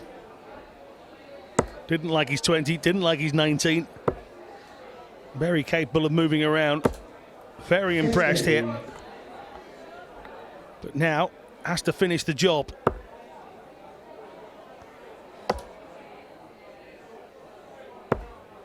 57. Only 57 this time around, though. That's better from Williams.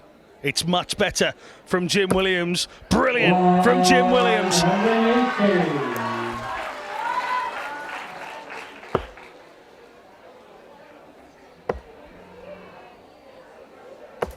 81. Well, the 81 scored there from Carroll puts him down on 146, but it's advantage Williams now against the darts as well. He isn't going to take it out this time around. What can Carroll do? We've seen him check out on 109 already.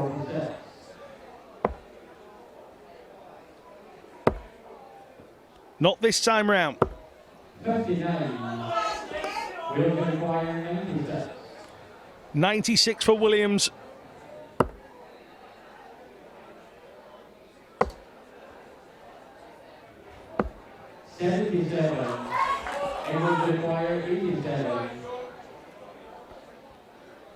For a 4-0 victory. Brilliant. Double 18. He's been brilliant on his doubles. One more dart will seal this. Oh, not this time round. Well, he could have put this to bed.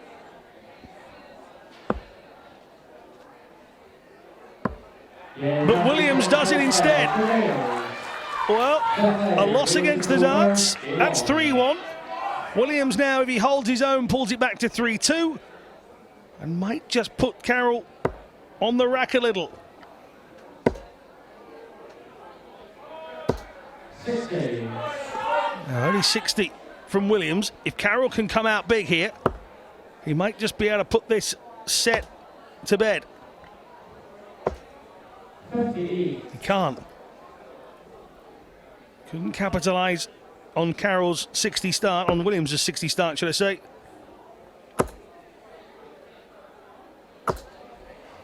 And now Williams is slipping.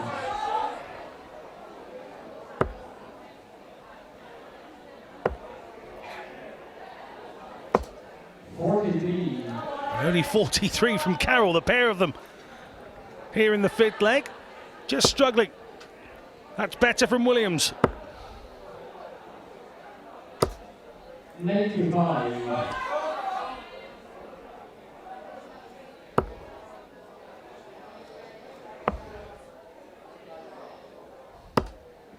42. Well, this is a rather strange leg.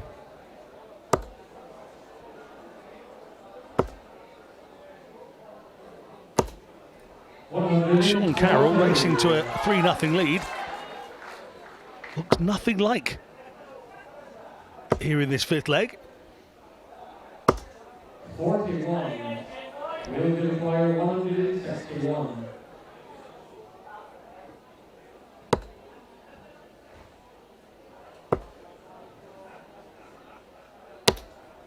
41.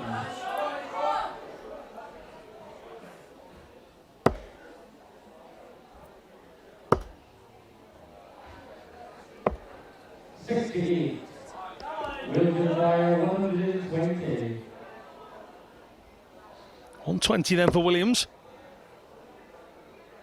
To close the gap again, not this time round. 60.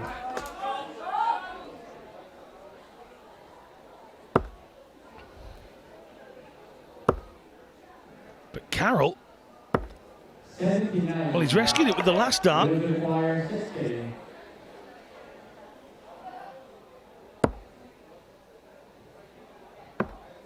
Double 10. Wanted a single 21st off. He's got it, 3-2. Now, Sean Carroll has to put all that behind him and get the job done here.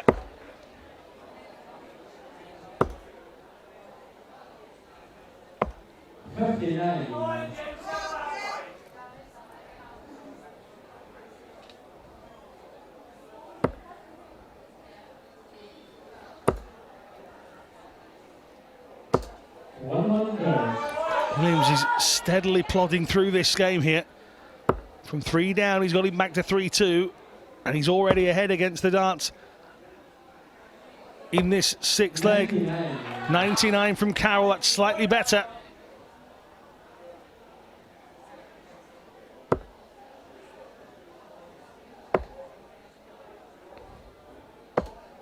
60. Now,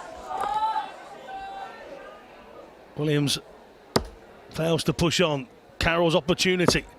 Can he take it? That's better from Sean Carroll. Oh, and he's had one hit the floor now while he was boiling. And now he's under simmer. 100. A 140 from Williams, piling the pressure on here to Carroll, who at one point looked like England's knight in shining armour. 59. But here, he's in danger of losing that 3-0 lead. 46.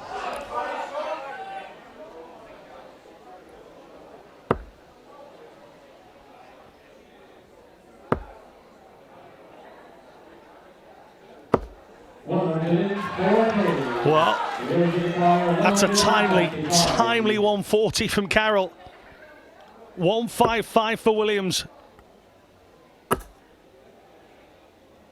Carroll will come back to win the set. Stop the wobble. 24 left.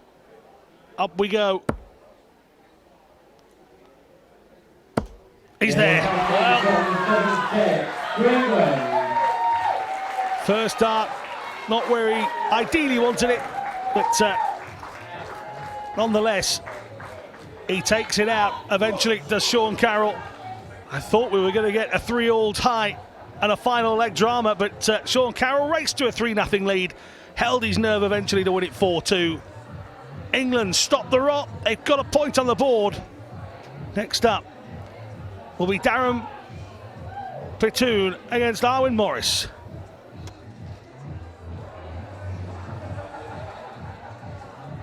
Next up, we have Darren Platoon.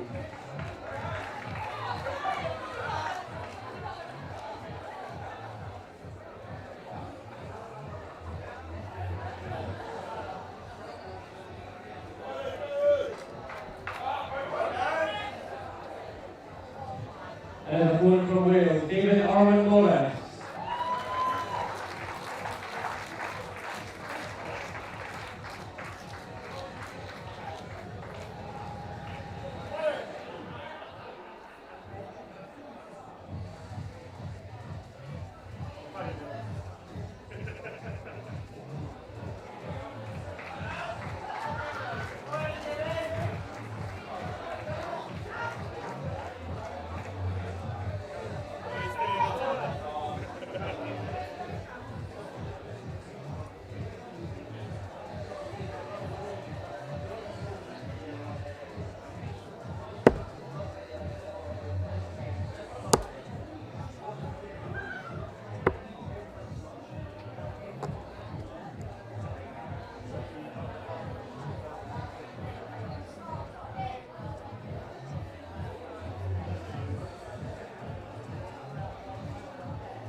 Each set first side, if anyone's improved words, game on.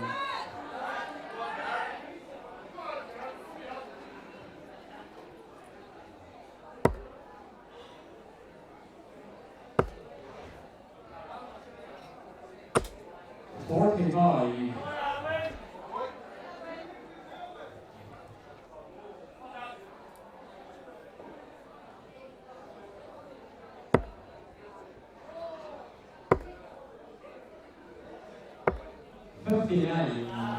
So P-Toom against Morris.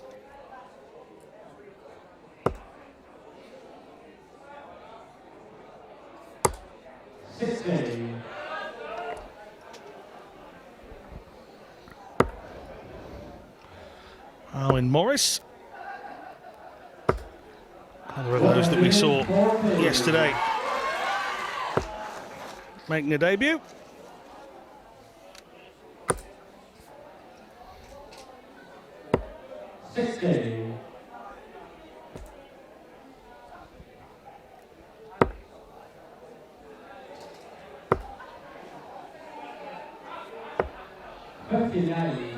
Can you imagine the amount of people breathing a sigh of relief from an England darts perspective?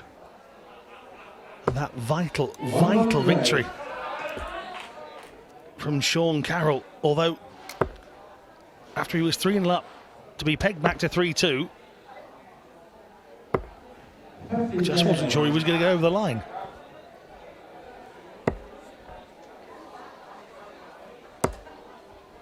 Next up is Darren P. Toom's opportunity to shine.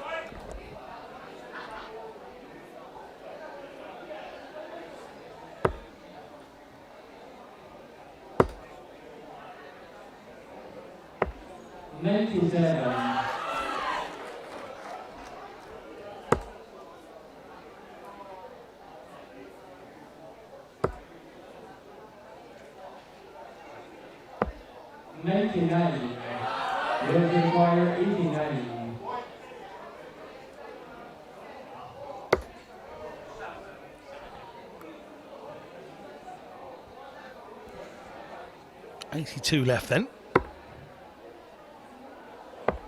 49 picked off in the end. Double tops next time round. Bull to leave double 16. Well,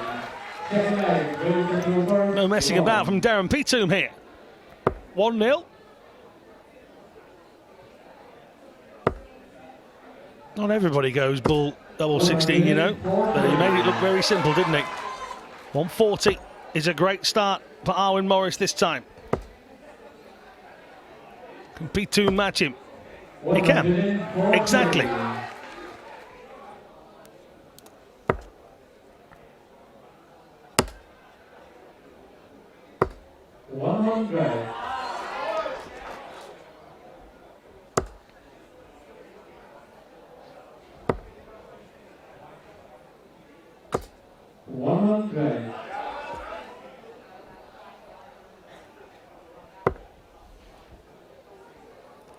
Toe for toe, these two. 60.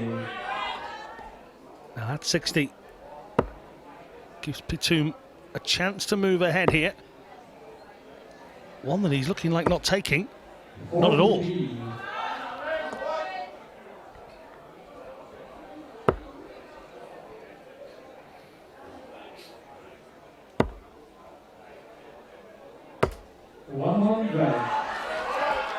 $100 scored this time round for Morris. Leaves himself 101. P. Toom would do well to hit another one of those. He hasn't. And he showed his frustration. 133. So 101 for Morris to level us all up then.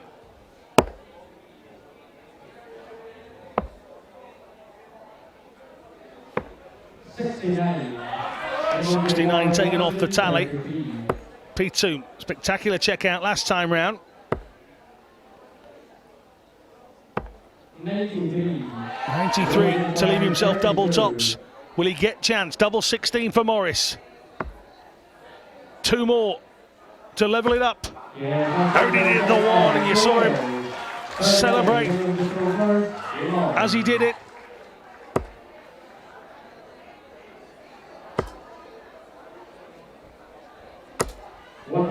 Great start from P. Toom.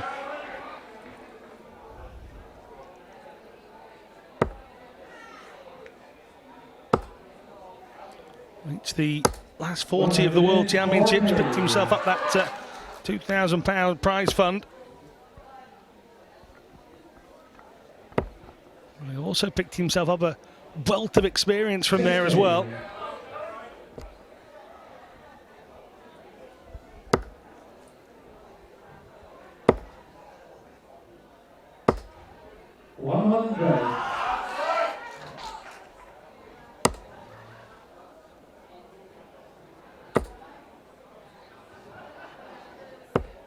55.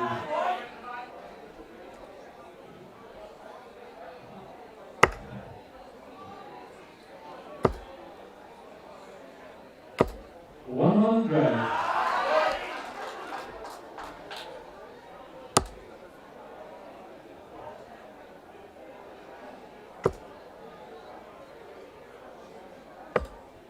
$101. Winners require 161. 161 for Morris. It's a big ask and one that was too big. But P2 has a big 145 to do as well. He's geeing himself up 42. behind Morris. Winners require 145. At least Morris has put a dent in his. Not as much as he'd like. 118.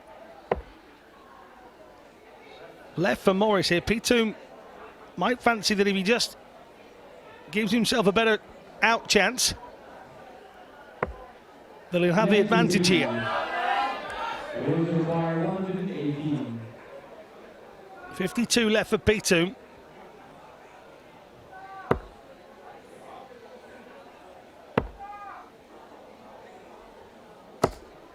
No score. No score. England Wow. require 52. He's very, very frustrated with himself there, Morris. A chance to break. P2 has to nail this, though. He does. England on front leg to England. Fourth leg, Williams to go first. Game on.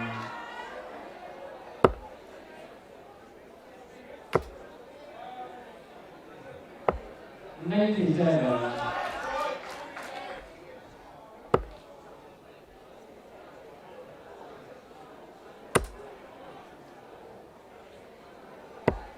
$60.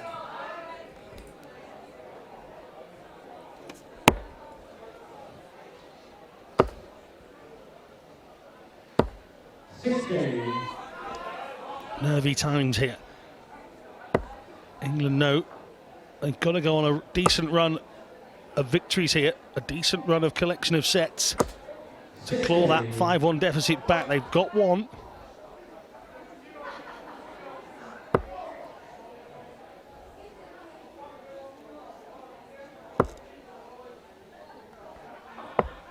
$59. Got Mark McGeaney, Glenn Durrant, Paul Hogan and Scott Mitchell coming up. If P2 can take this, 40. oh, and that's a damaging dart. But if P2 can take this, what a battle to the end it's going to be.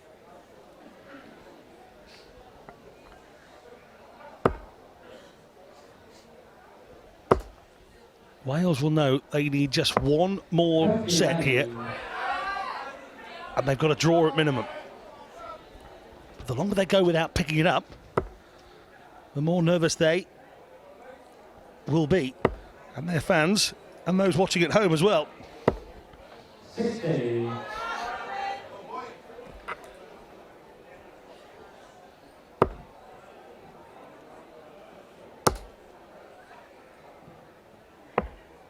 $59.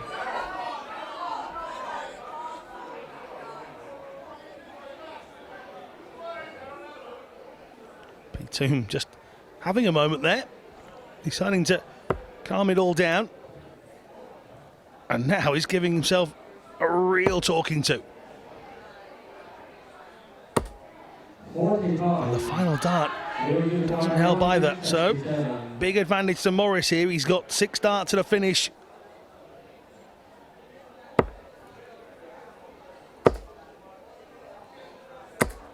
P2 is, he can't keep him still. He's dancing around behind, eager to get to the oche. And when he gets there, he's disappointing himself. Another shake of the head. That's better. He applauds himself. If no one else will applaud, I'll do it myself, he says. Is it too little, too late? 140 left for him. He'll get a crack at it. Morris 41. only gets 49 here. 140. Great first dart. Couldn't follow it in, and if he had double 10 on the cards.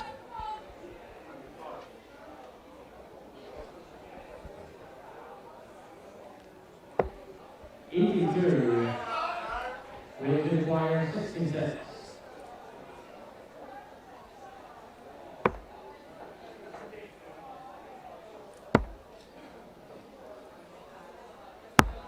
Thursday. England require 58.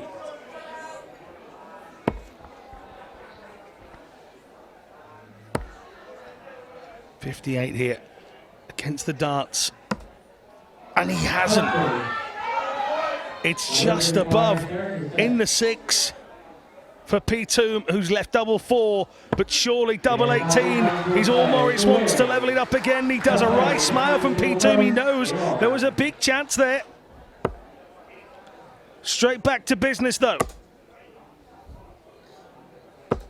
Good business as well for P2. 140.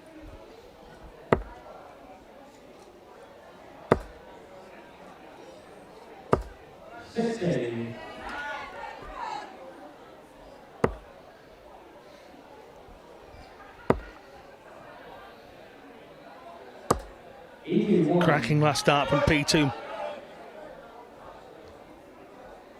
Morris only managed 60 in his first visit. P2's down to 280 already, so Morris needs something big here. 59. He's not what he would have wanted.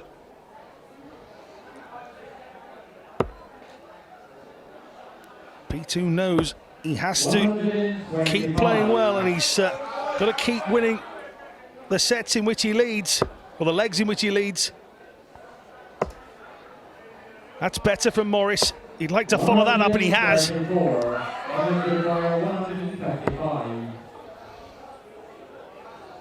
155, 6 darts to the finish for P2. And only 55 of it took off, so a ton next.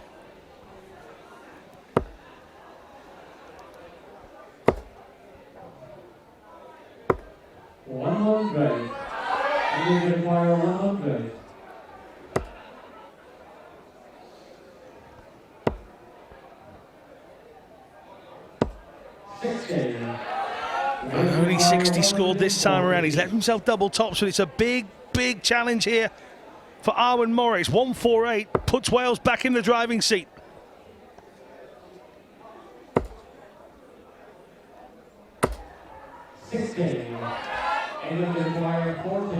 P2 to put himself 3-2 up. Double 10. Oh, he's missed it again.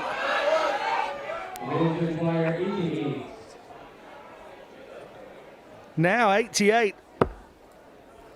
Double 14, he's got 2 goes. Who needs 2 goes? Arwen Morris goes 3-2 up against the darts. P2 looks on into the distance. He had 6 darts before Morris was even into a finish. He's got to forget it, because England need him. If they have any chance of winning this contest, they need him to break back immediately. 60. He had a 140 in his first visit in the last leg. He'd love something like that now. He'll get a ton. 100. Gives him a slight advantage. Arwen Morris.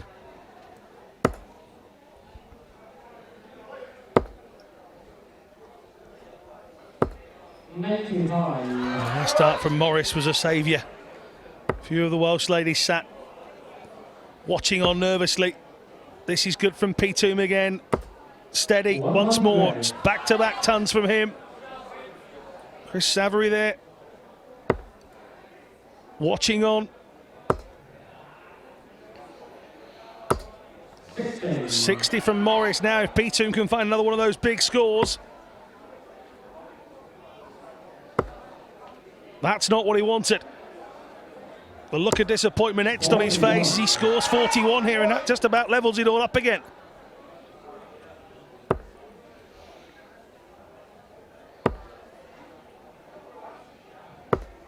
And now Morris returns a 40 score.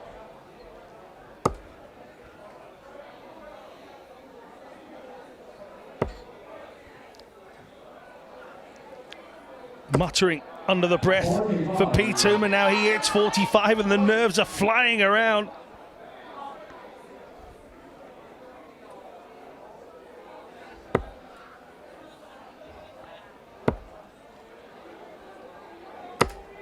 $100 to leave him on a 145. P2, that's a great first dart.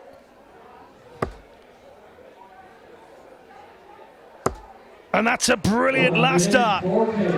P2 leaves himself 75 here.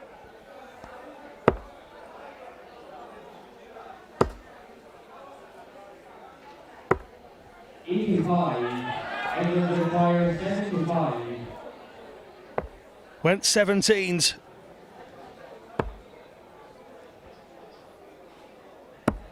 And he's missed it.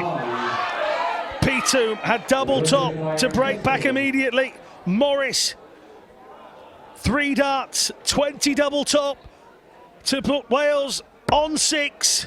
Oh, he's hit double top first, double 10. He's done it as well. And a few of the Wales team are on their feet in the background, as you can see. They've hit the magic 6 marker. They cannot be beaten from here on in. And now what a mammoth task McGeaney, Durrant, Hogan and Mitchell have. They've got to win 4 to get a draw.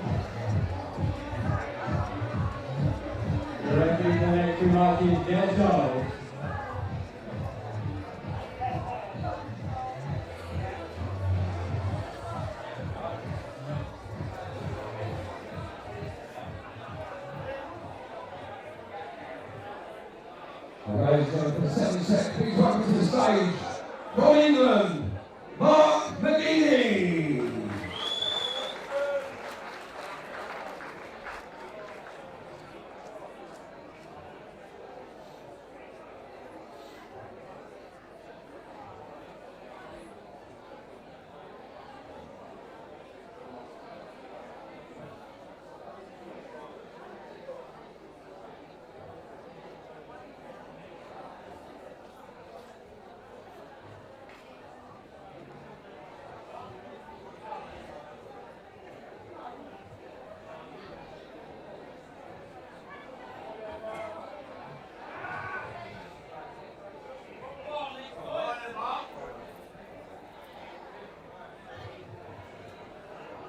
And from Wales, please welcome Nick Kenny.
Ninth set, first leg. Wales to go first. Game on.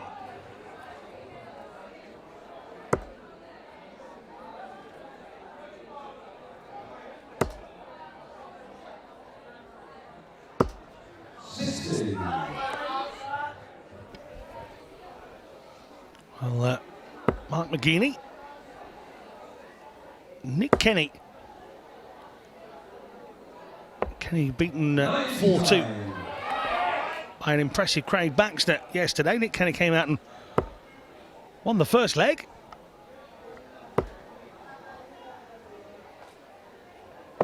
He scored 3 180s as well, did Nick Kenny yesterday. Still unable to stop Craig Baxter. And if you want to tussle with a man who knows how to score well, he's picked a good opponent in Mark McGeaney, that's a fact.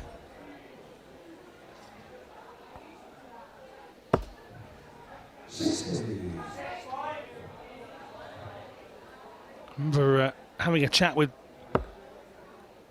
then world champion Scott Mitchell sometime in 2015, and I didn't know a lot about Mark McGeaney then, and Scott said he's dangerous, people are scared of him.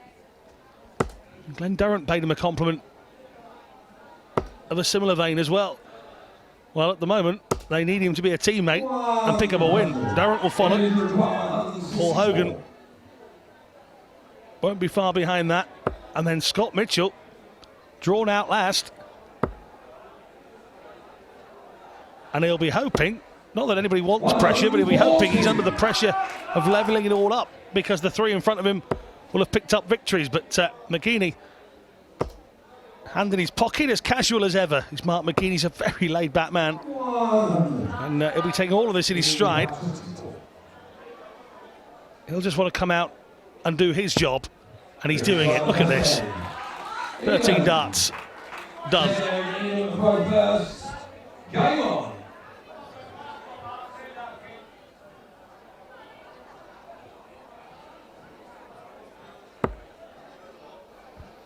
Mark McGeaney making it look so simple.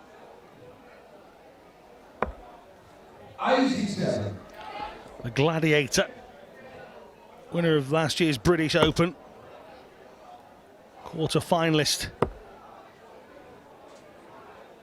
at the last 16 at the World Championships this year, quarter-finalist of the World Masters the year before, semi-finalist at the World Trophy last year as well. 140. It's one of those players you feel like he's just getting better and better. Look at him back there again, just nothing phasing him. 100 from Kenny. And as I said, he wasn't shy of a few big scores yesterday. This man will stand toe-to-toe with anybody that likes to score big, although as I'm saying it, he's hit 2 5s.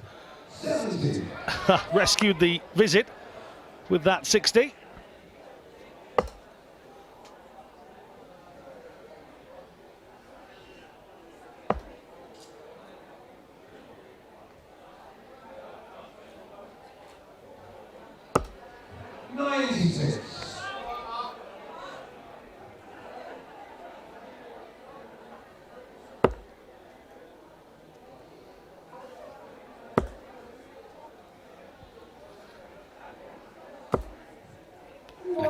McGeaney, a steady ton, leaves himself 104. Kenny just has to put the pressure on, play his own game here.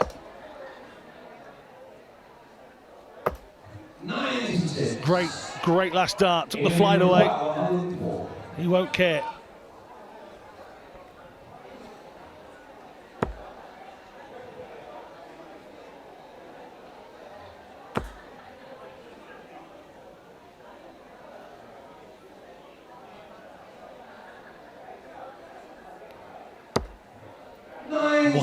Wonderful last start from Mark McGeaney. Knew what he wanted. Left himself double 4.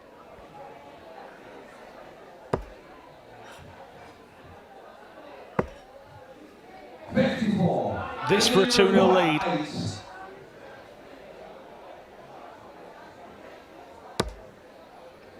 Great marker. That's 2 of them if you want them. And he's missed it. Wow. A chance for Kenny to break straight back here. 20 double tops. Put it a little bit in the way. Didn't matter. Nick Kenny does the job. One more victory, remember, for Wales. And they've won the tie. Wales was right first. Game on. This time around, Kenny will not want to lose a leg again on the darts. So let's see what happens. How will he start?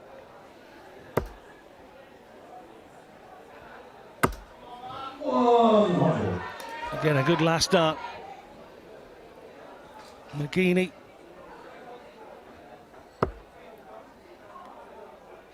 Been in the latter stages of a fair few competitions already this year. Quarter-finalist at the Hal Open, quarter-finalist at the Isle of Man Open. As I say, last 16 of the BDO World Championships, he felt he could go further. 57. He's only 43. He's McGeaney. He's got time to keep improving.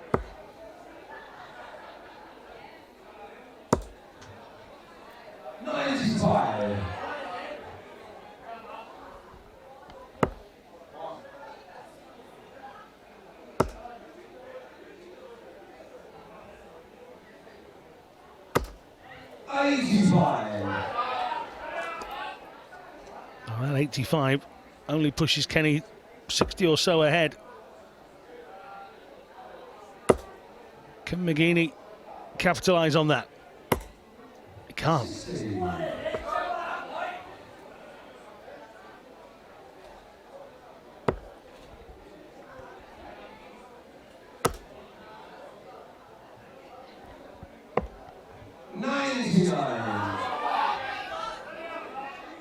Kenny, the second best average of the world's team yesterday, 30.41.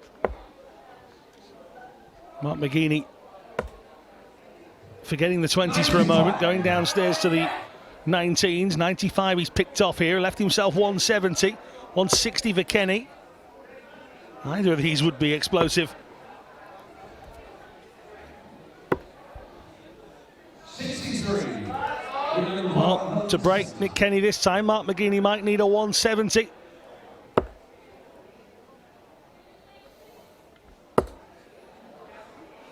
Just cannot find that treble 20.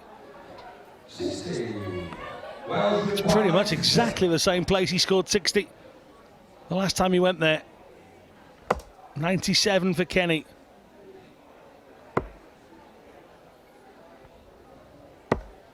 $57. 57 scored. 110 for McGeaney then.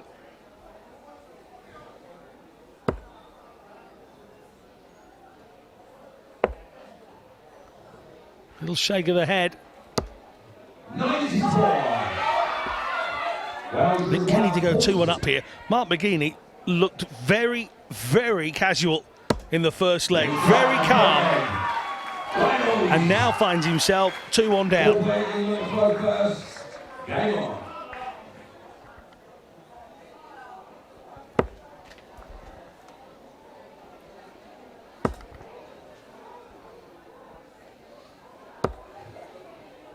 $85. 85 from McGeaney.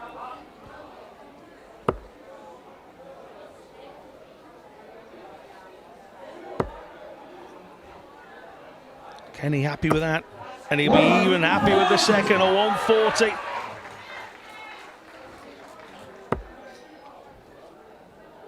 McGeaney needs to start hitting some of the big numbers. That's 2 of them. Make it 3. 180.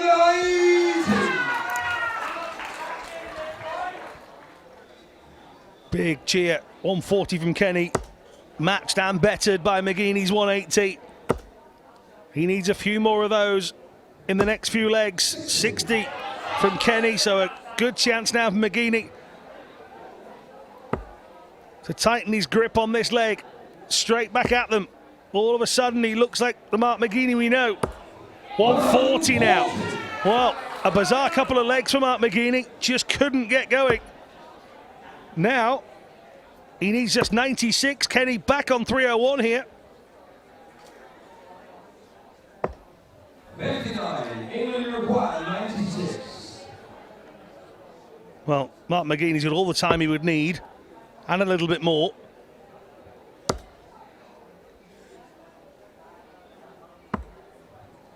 And nearly does it anyway. He'll be back. Kenny 2-4-2 with this visit. and he's only taken one away with his first dart.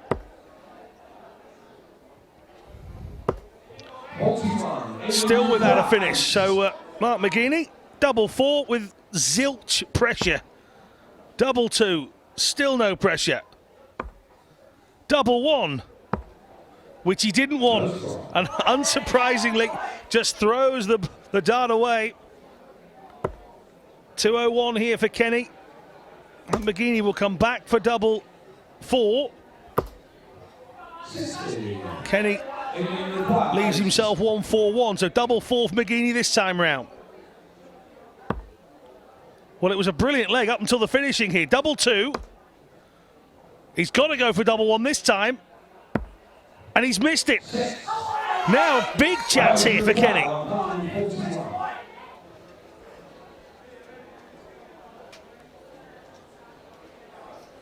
Mark McGeaney, having a drink of water inside, will be absolutely furious with himself. Kenny gets close here. 109. And the worst possible double for Mark McGeaney. One mistake and Kenny's in. McGeaney for double 1. Oh, breathe a sigh of relief. The entire England team just did so. It's 2 apiece. The advantage is still with Wales. McGeaney has to break Kenny here. If he can carry on scoring like he did in that last leg, he'll have a chance. 100 from Kenny to start with. McGeaney needs something big here.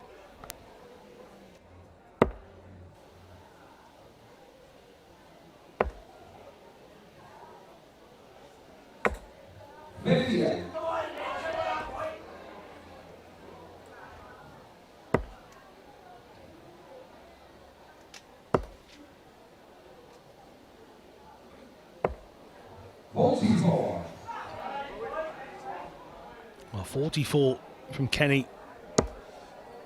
After his ton start, Mark McGeaney just says to himself, come on, he's got to. There's no doubt about it. He has to find something here, and that last dart is a saviour.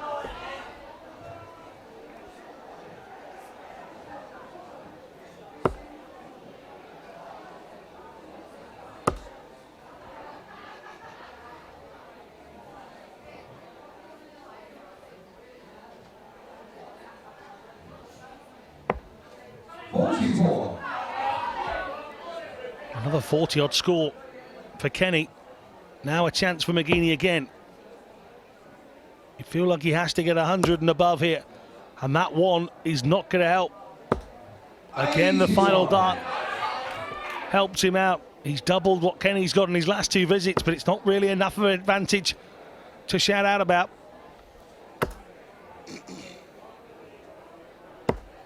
Another 100 for Kenny here. He's plodding along in this 5th leg.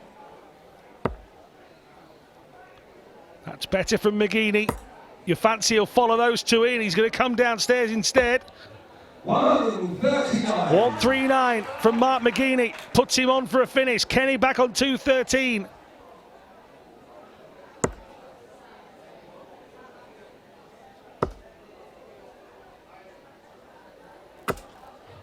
.60 scored. 153 for Kenny. McGeaney with 138.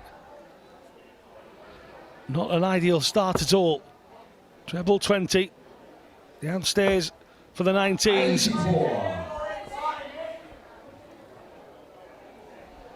Left himself 54, Mark McGeaney. 153. Treble 19. Oh. 93. Mark McGeaney knows he has to win the next 2 here. Double top. Double 10 to do half the job he has to do. And he's missed it. Nick Kenny to go 3-2 up. 60 required. Double top for Nick Kenny. He's only gone and done it.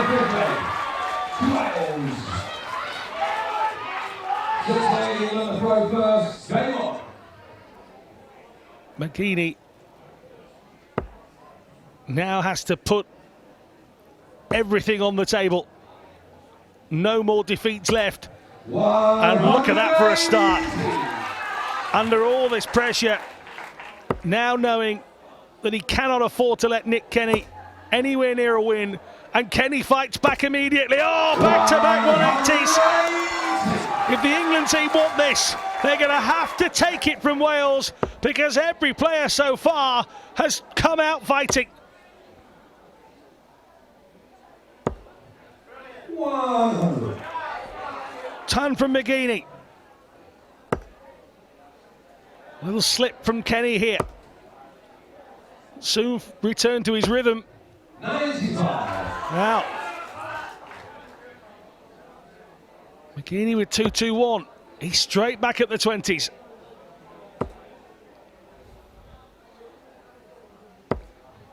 $85. 85 puts him on a finish. 136 here. What can Nick Kenny do? Straight down the middle. That's two of them. Oh, another! And the Welsh team are bouncing around because he's got 46 to win it for Wales. McGeaney misses his first dart as well.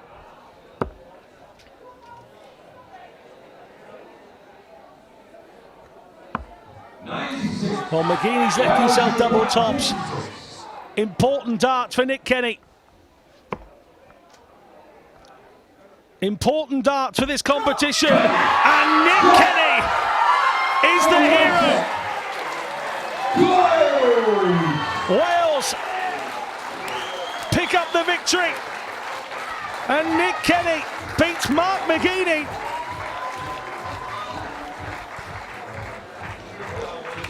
What a performance from Nick Kenny. McGeaney beaten, England beaten. Glenn Durrant, Scott Dougherty up next.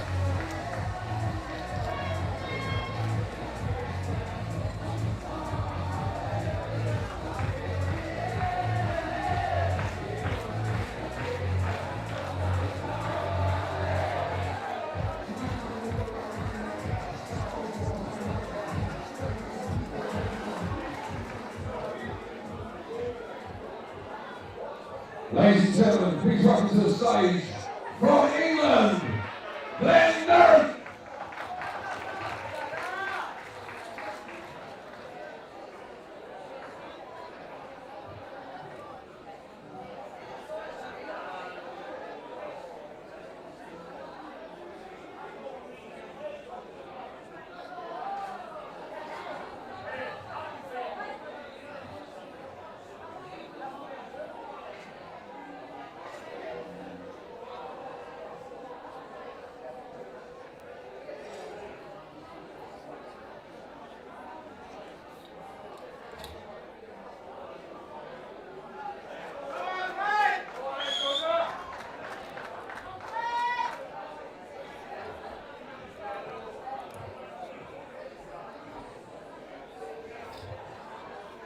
Please welcome to the stage from Wales, Scott Dougherty.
Set, first leg. England to throw first, game on. Well, dramatic scenes here at the British International. England will not win this year. It's the first time since 2008 that they haven't been on top of the podium in this competition. They will not win it this year. One to write home about for some of these young Welsh lads in the team. But their job isn't done here. Doherty, Gillett and Jones have to play against Durrant, Hogan and Mitchell. And if they can carry on and pick up as many sets as they can, it will do them the world of good. 125. Check 140.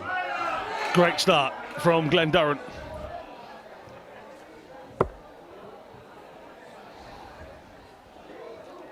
Doherty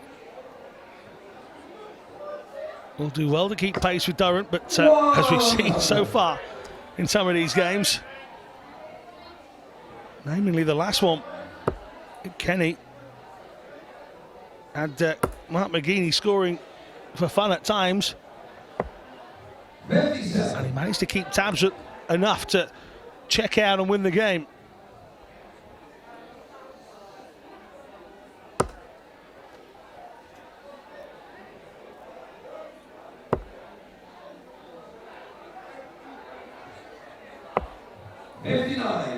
England 164.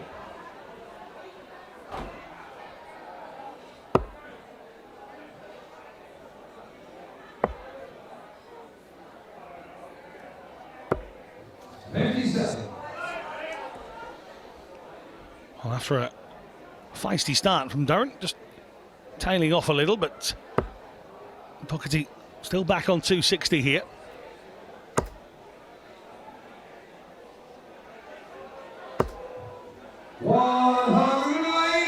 And Doherty pings home a 180. 13 Wales have picked up en route to this lead. And now Durrant struggling. 55. Came out fighting. Doherty wants 80 to steal the leg.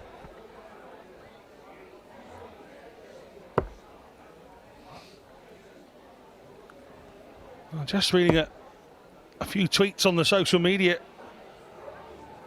timelines, and most of them are saying it's a shock. It is, I must admit. And Doherty is carrying it on here. Durrant came out there, a couple of 140s, and you just sort of thought, right, well, Pride about to be put back, but not to be the case. Although Doherty's not started this second leg at all well.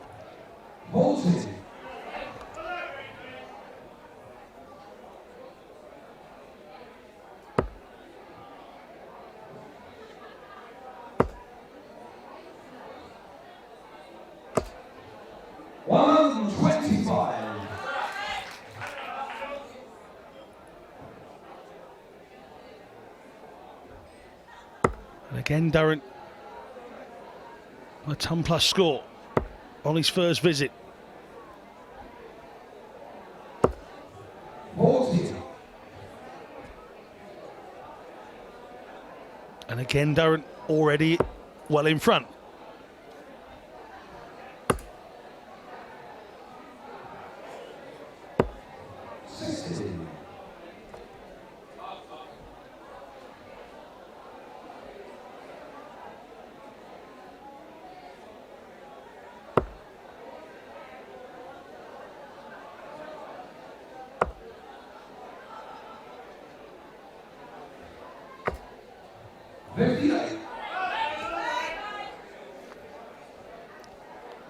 Well, the England players will know now that whilst they can't win it, the fate of this entire competition, 96. well, it rests on their shoulders.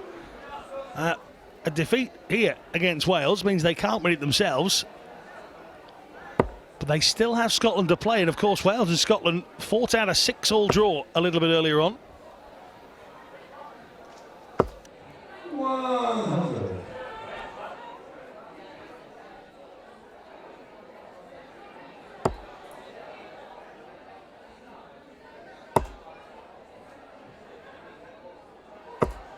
180.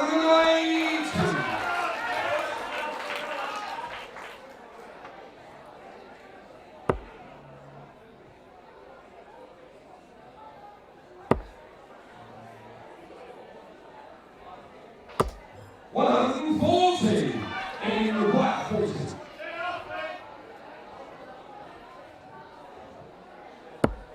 Yeah, shot. The second leg, England. Easy second leg for Durrant this time around.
Doherty's 55 here, takes him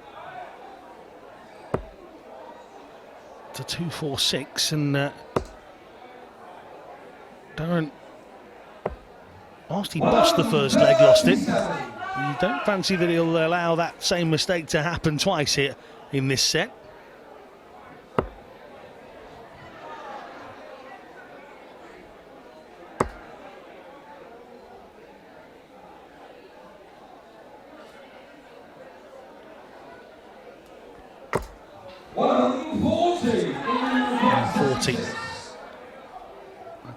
That's better from Doherty.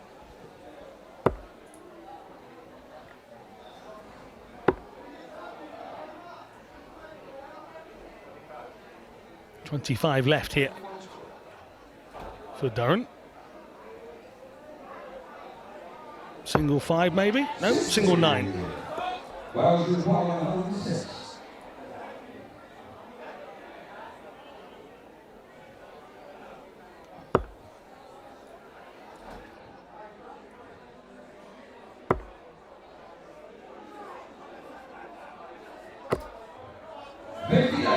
England requires 16.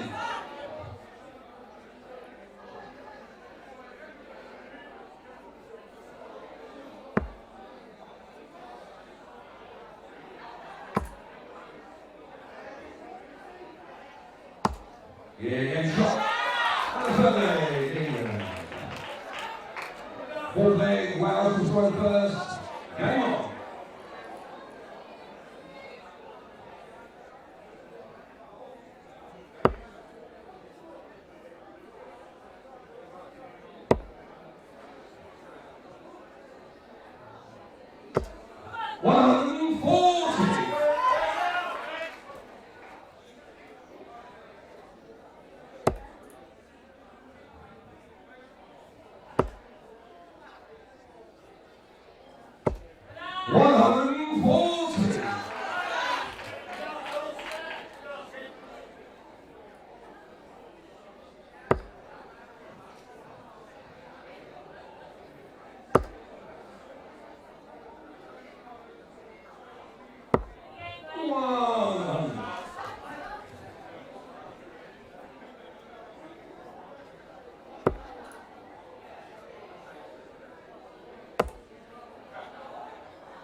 93.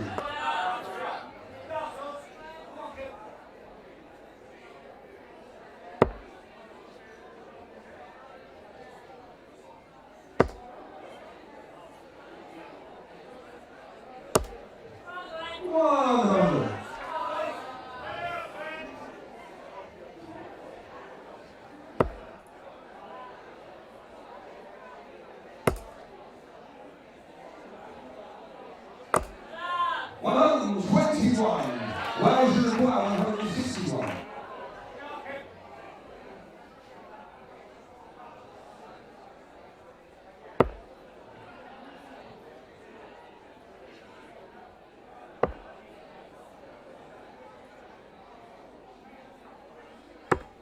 Game shot. And Doherty holds his nerve. Big leg on the front first.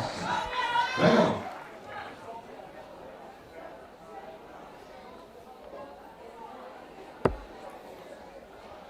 Now 2 apiece. 137. Does well there. Grimaced as the second one just missed out on a treble 20, so he dropped down to 19s and took out the maximum in that area as well.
England require 104.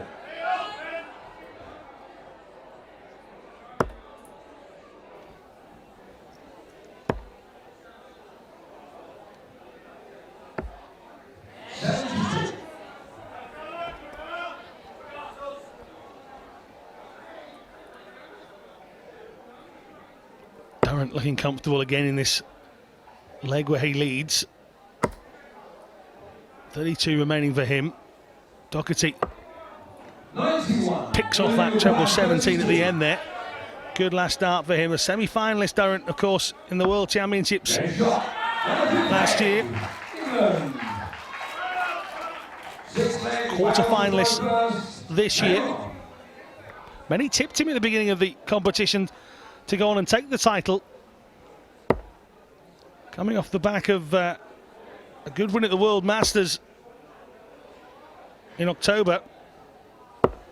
He's 3-2 up here.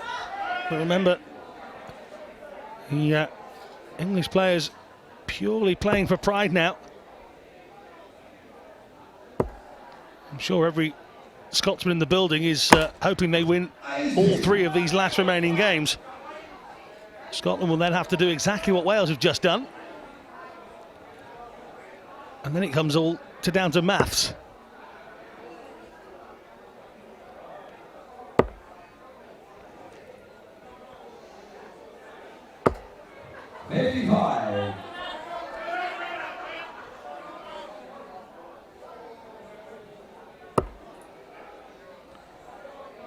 Official guidelines I have say the instance of a tie on points in the championship title, it shall be decided on set difference. So we'll worry about that a little bit later.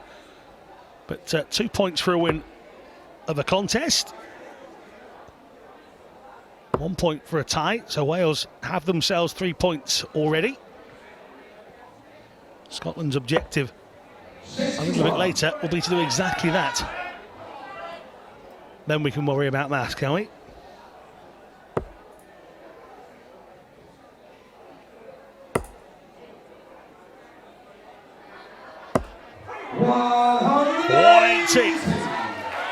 From Glen Durrant, and you could see from his face how much that meant to him.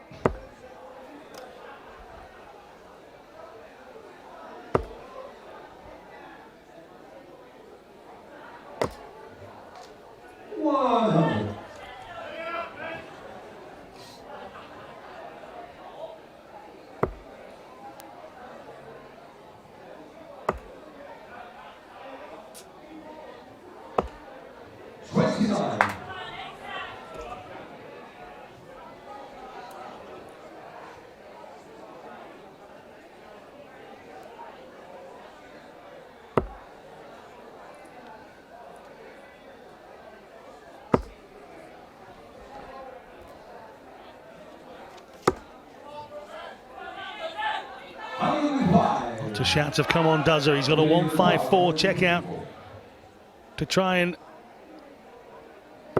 take this sixth leg.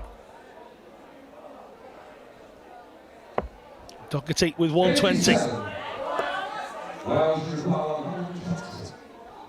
Lost 4-3 yesterday against Stephen Mitchell.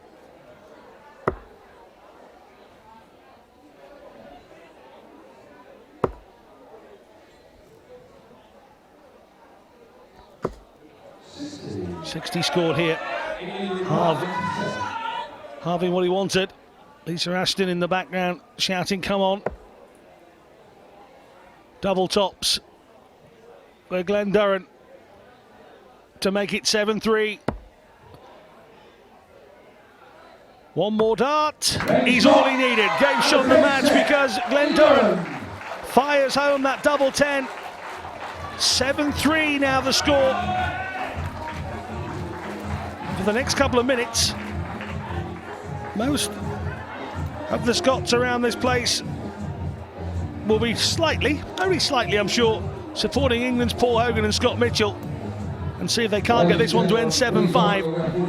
That will help them out rather drastically.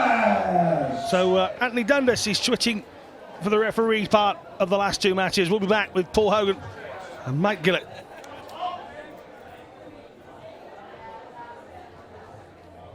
Please welcome for the 11-6, representing England, Paul Hogan.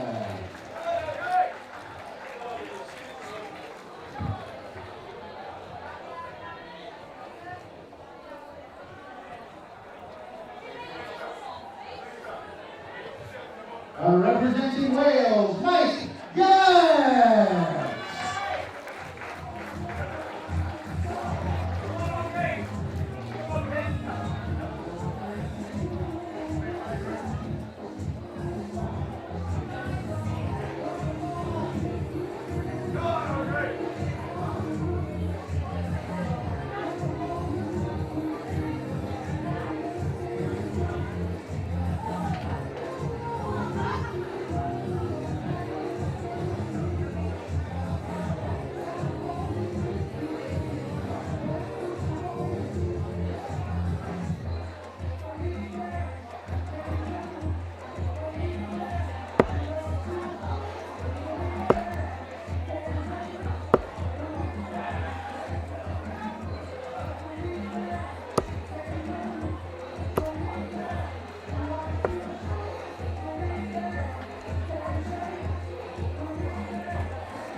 First leg, Wales to the Rovers.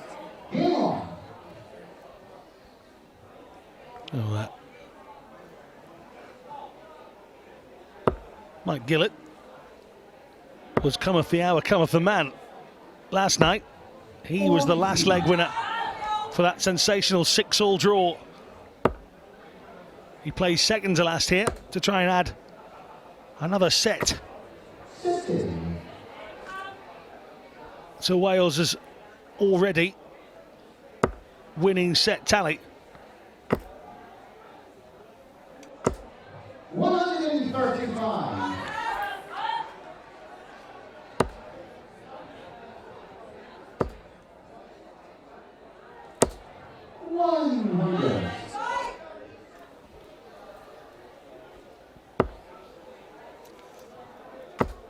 Gillett, he took that match last night against Craig Quinn, 4-2.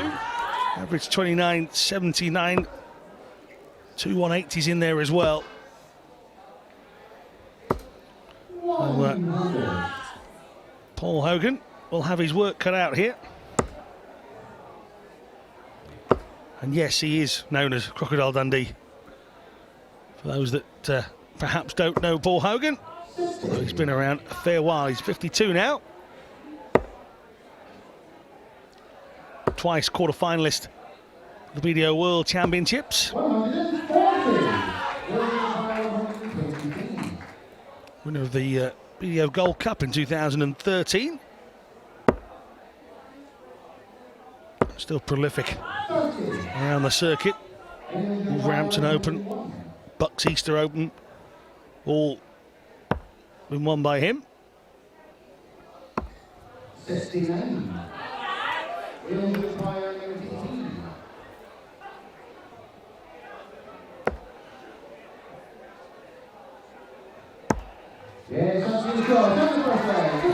Gillett riding high on last night's success, takes the first leg.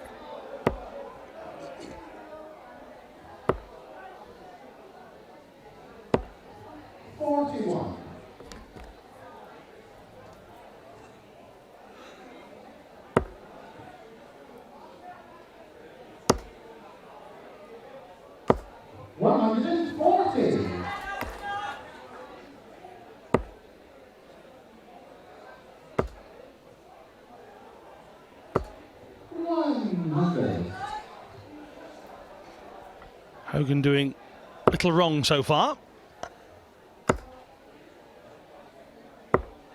85.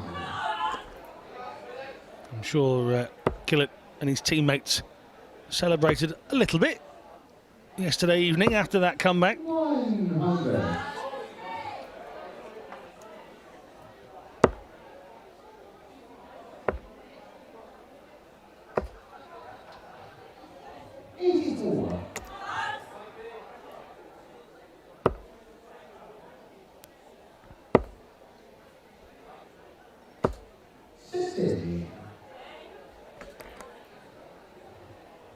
Gillett with a lead here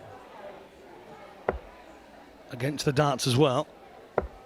77. And the first start he wouldn't have been happy with, but his second certainly helped him. And now Hogan finds time for a 180 that might just help him secure the leg. Gillett back on 115. 65 left now for Gillett.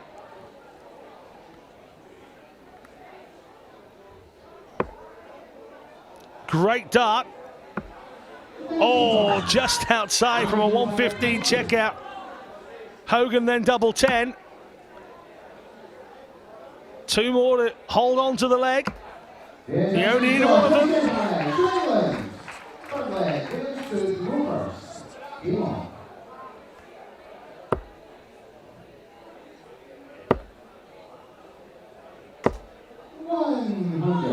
Scored by Gillett. Hogan responding. 81.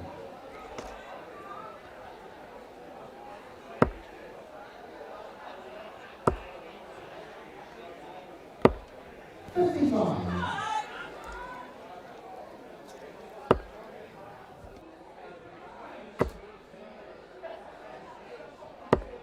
60.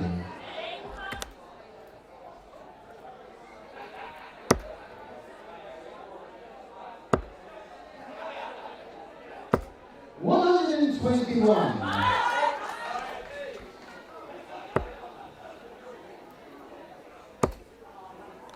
Good again from Hogan.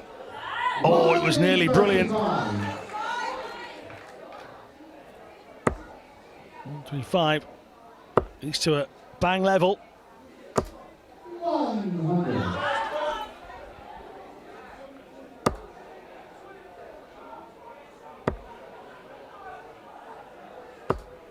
100. Still their level, 125 each here. Ton left. Brilliant. Gillett again. Oh, just outside the marker. Can Hogan do it? Went a different way at it. 59. Gillett 40 to take the third leg.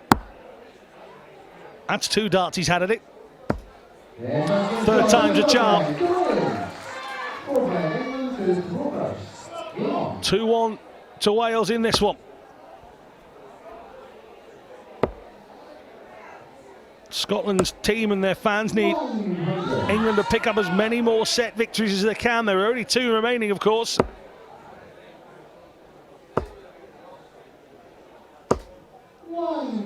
Gillett is playing well enough.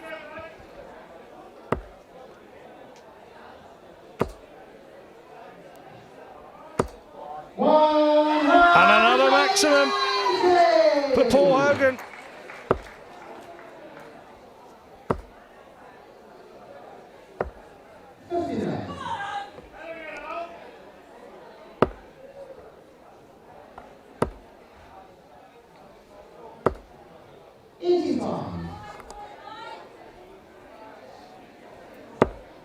Moves on to a finish, does Hogan, unless Gillett comes up with something big. Only 100, so Hogan's got 6 darts here to hold his leg.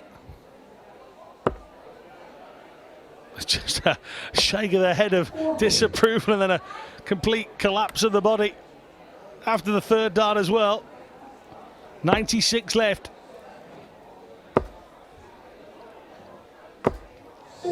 Still, Gillett doesn't put any real pressure onto Hogan. He's got 6 more then. Taking his time.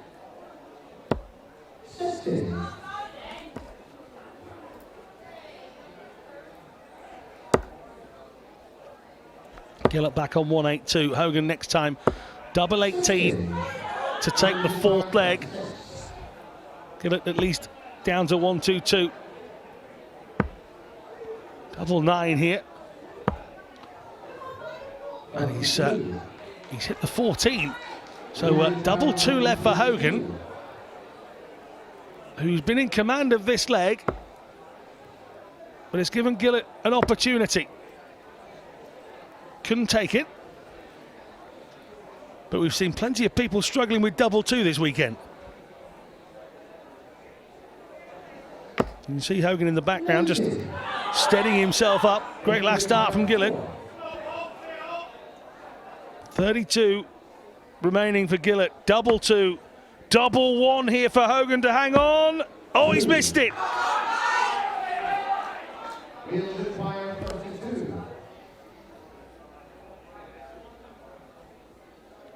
32 to go 3-1 up here. Double 8, the hero from last night. He's only gone and done it. Well, Paul Hogan will be asking himself how he's lost that leg.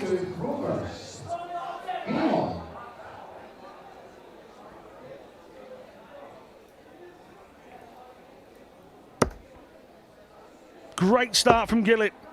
That'll pile the pressure onto Hogan here, who has to break.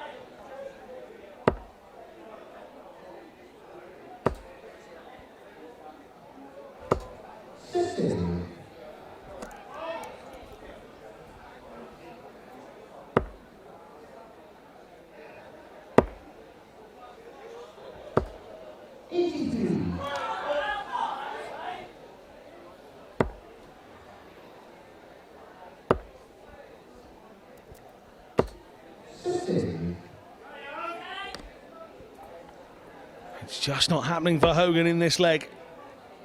The problem he's having is it has to happen. Something has to happen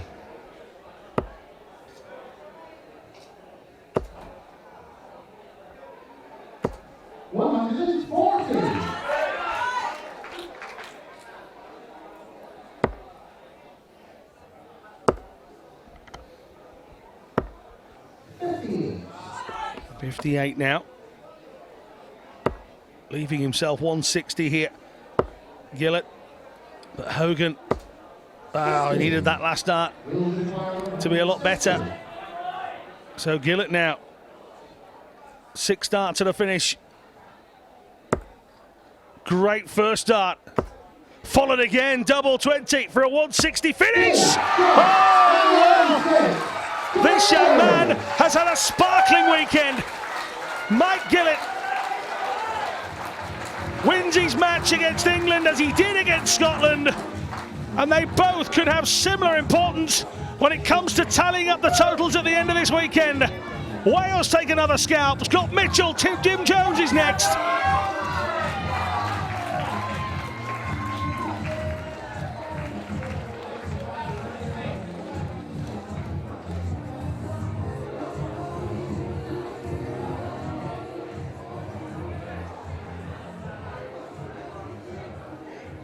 For the 12th and final set, please welcome, representing England, Scott Mitchell!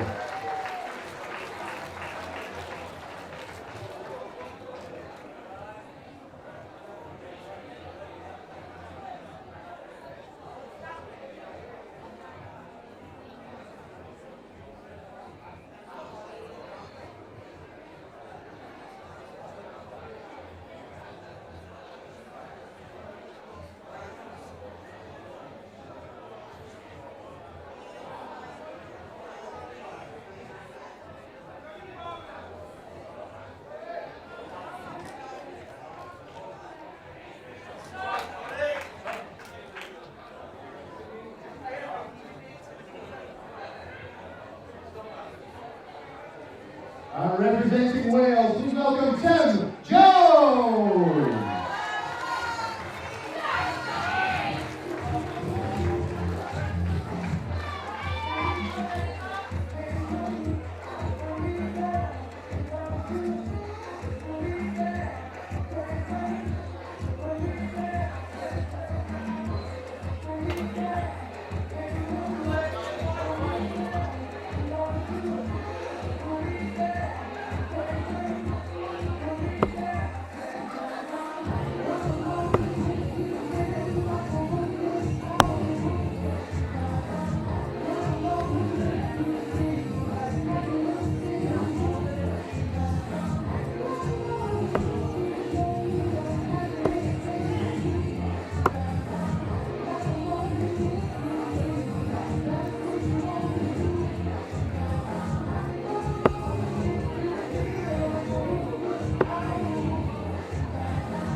Well set, first leg, England to Rovers. Game on.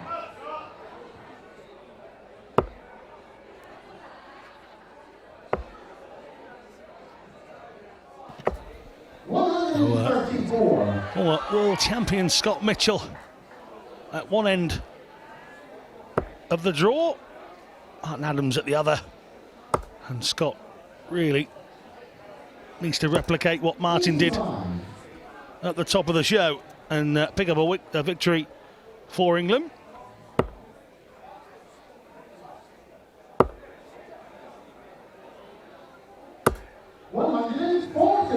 Jim Jones beat Steve Taylor 4-3 yesterday.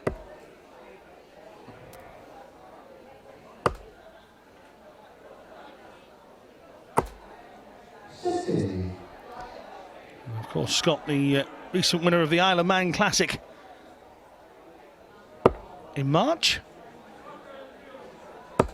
Reached the quarter-final of those World Championships, trying to defend his title. 41.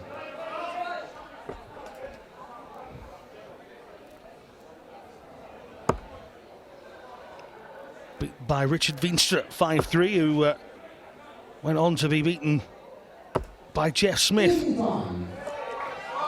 And of course, as we all remember, went on to be handsomely beaten by Scott Waits in the final. Scott Waits was just unstoppable. 130. Mitchell dropping down for a 1-3-0. Left himself 56. Jones is way back on 2-7-1. But we've seen a few England players start well, and then it not quite follow through with it.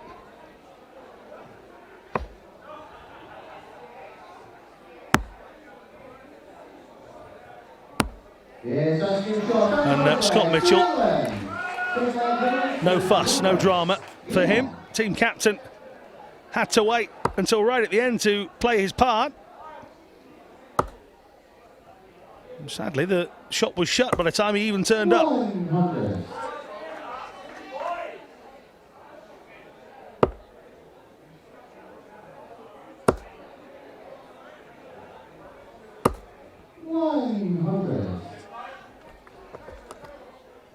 Matching each other in their first visits in this second leg now.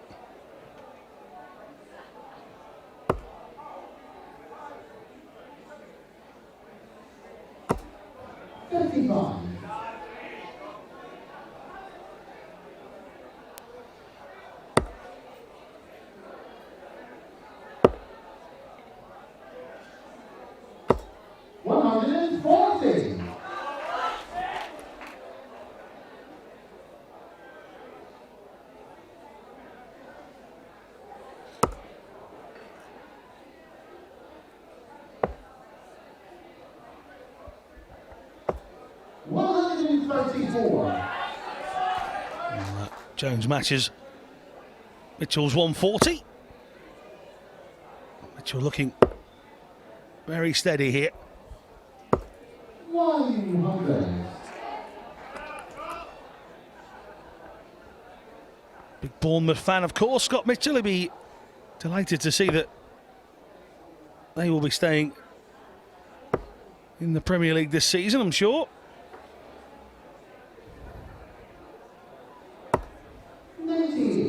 Big Speedway fan as well.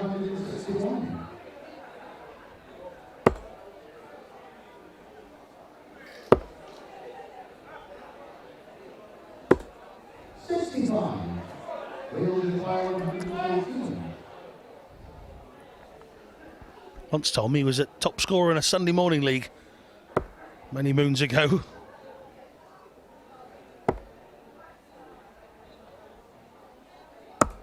Oh, that's a cracking finish from Jones. 114. Finish with a double tops. What a piece.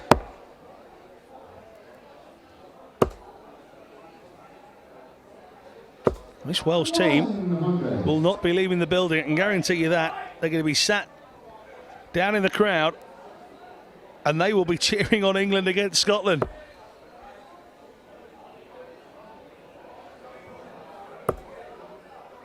They'll be outvoiced because there's a fair few Scots here inside the building. And that final match later this afternoon, England-Scotland, that will be a raucous occasion.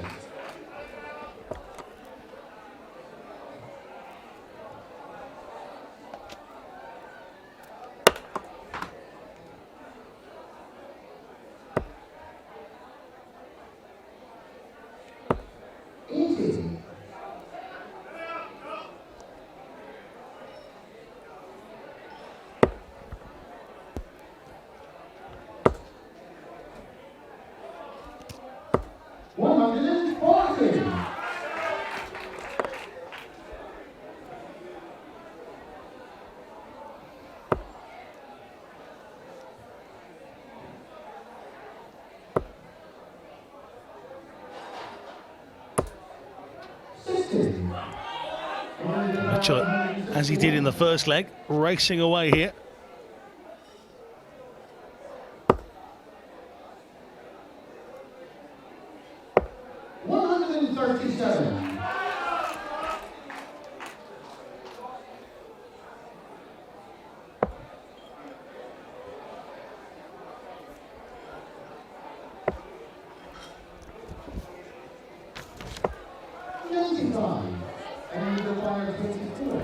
So double 12 for Mitchell to restore his lead, and again just steps up and makes no mistake. So the captain does it again.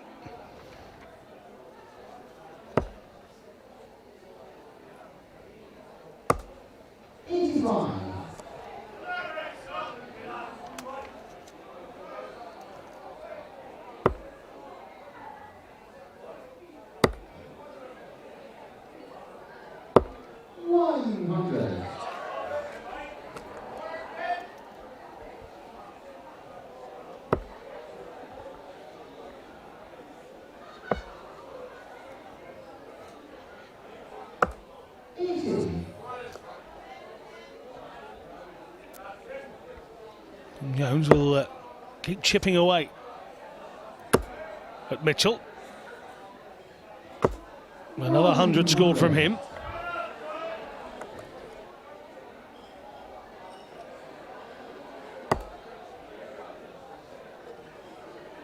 He often spoke about the pressures of being the champion as opposed to trying to be the champion. Once you're at the top of the pedestal, there's only one way to go, and he said he found a difference when playing as a champion. 41.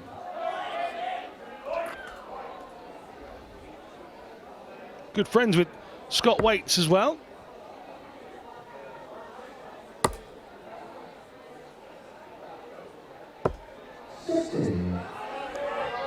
He's not afraid of a microphone, is Scott Mitchell either. He's joined commentary teams at various events, which sometimes frustrates him because it normally means he's out. But on this occasion, leading a team.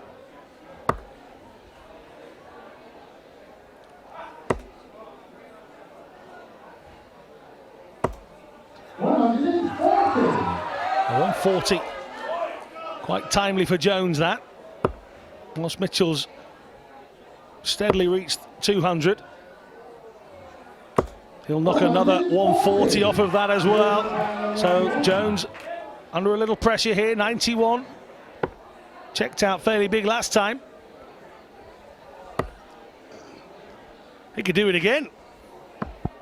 Oh, and he knows he had a chance. 60 here, the way Scott's playing. You can't imagine he's going to miss this. You can blame me for that. Well, Scott leaves himself double 10. Jones, double 4 here to level it all up again.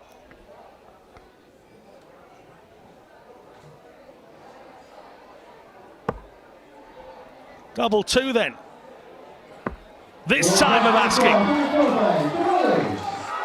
And the importance of this is because that if Scotland beat England by exactly the same score, then the two teams will have the same amount of sets. It goes down to the amount of legs won. So every time Wales pick one up here, it's another hammer blow to Scotland before they even start.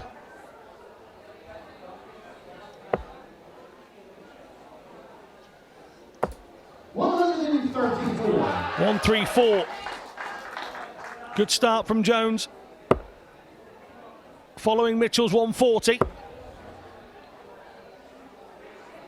Mitchell's at it again. 2 140s. Jones to try and compete here. Great second dart. Can he do it again? He can, you know. Jones is matching Mitchell in this one.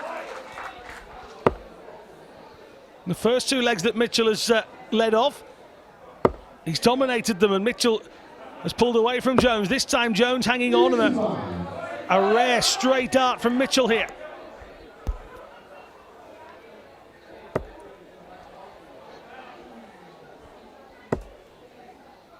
Mitchell left himself 126.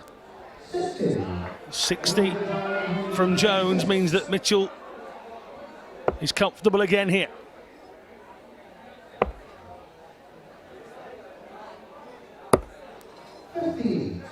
Takes 58 off his 126 to leave himself 68. 173 for Jones means he can't check out.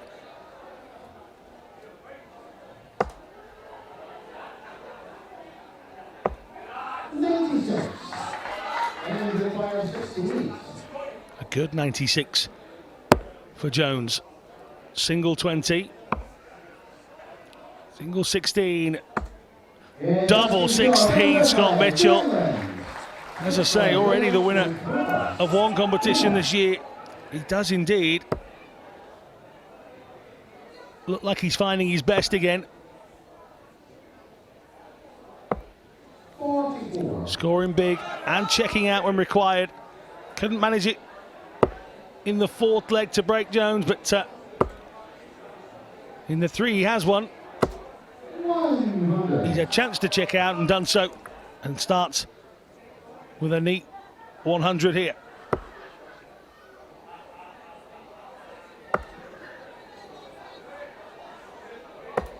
Oh, again, two crackers to the 19s from Jones. Belters they are.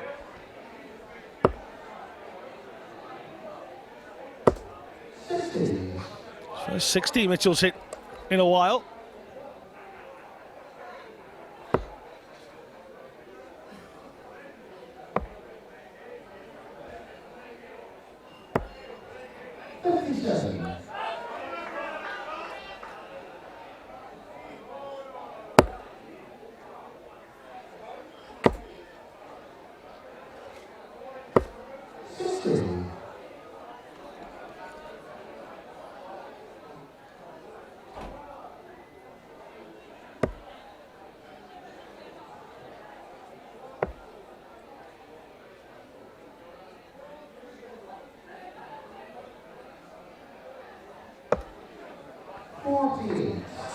Another chance.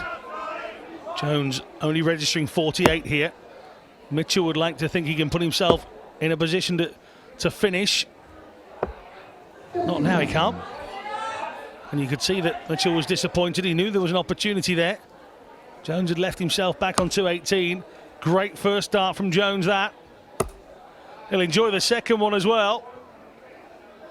Stopped himself.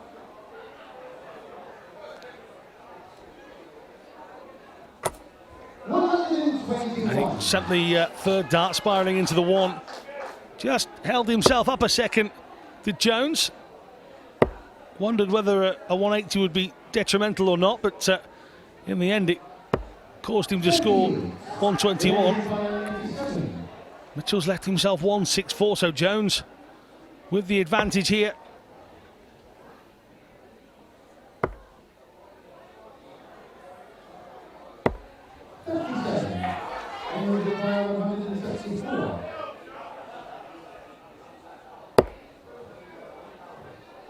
This is the treble 20. 42. 40.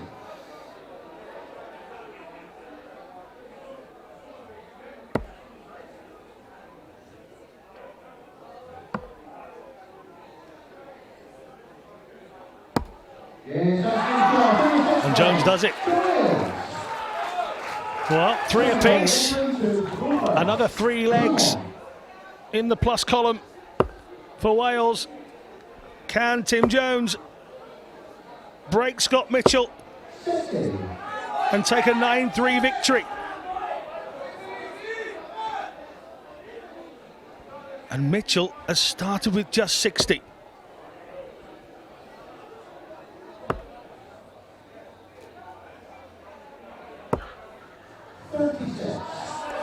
And Jones has started with just 36 here. Mitchell back to business. Tremendous. Didn't let the first visit put him off at all. Used all of his experience. And now Jones has to find something big here.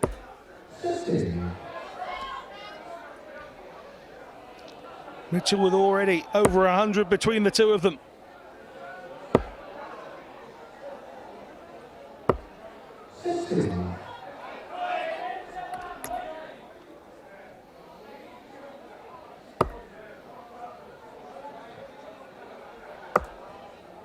Second 60 of this leg for Mitchell.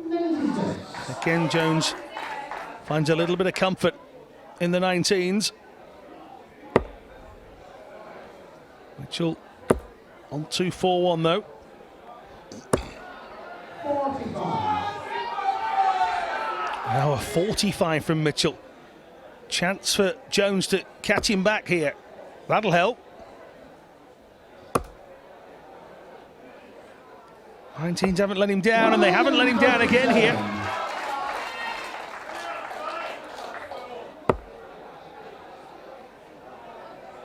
Scott fighting fire with fire though. How's that? How's that? 180 from Scott Mitchell. It's 9 for the England team. And he leaves himself double 8. Jones to put just a smidge of pressure on. And again, those 19s.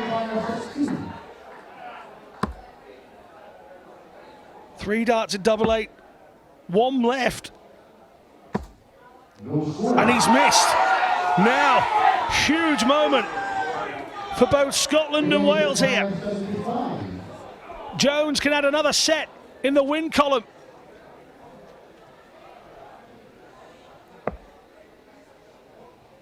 Requires 75.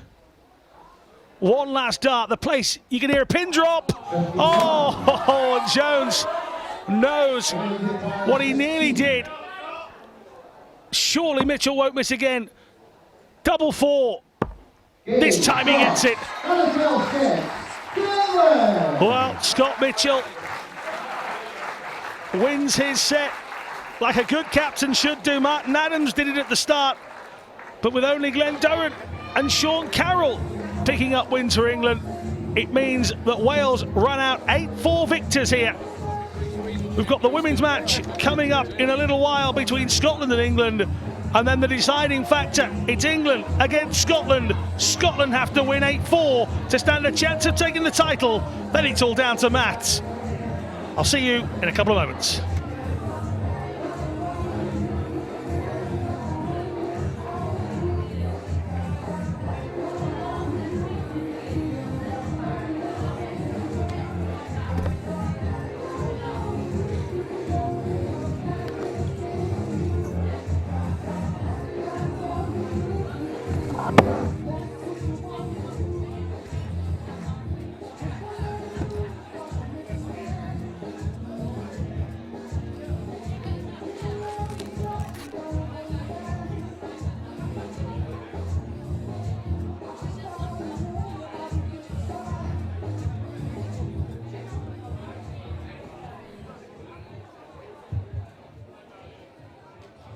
We want to give some money out now. Right, first winning ticket was Gaynor Birmingham, who was actually in the bar. Second one is West Brom, ANZ. ANZ West Brom.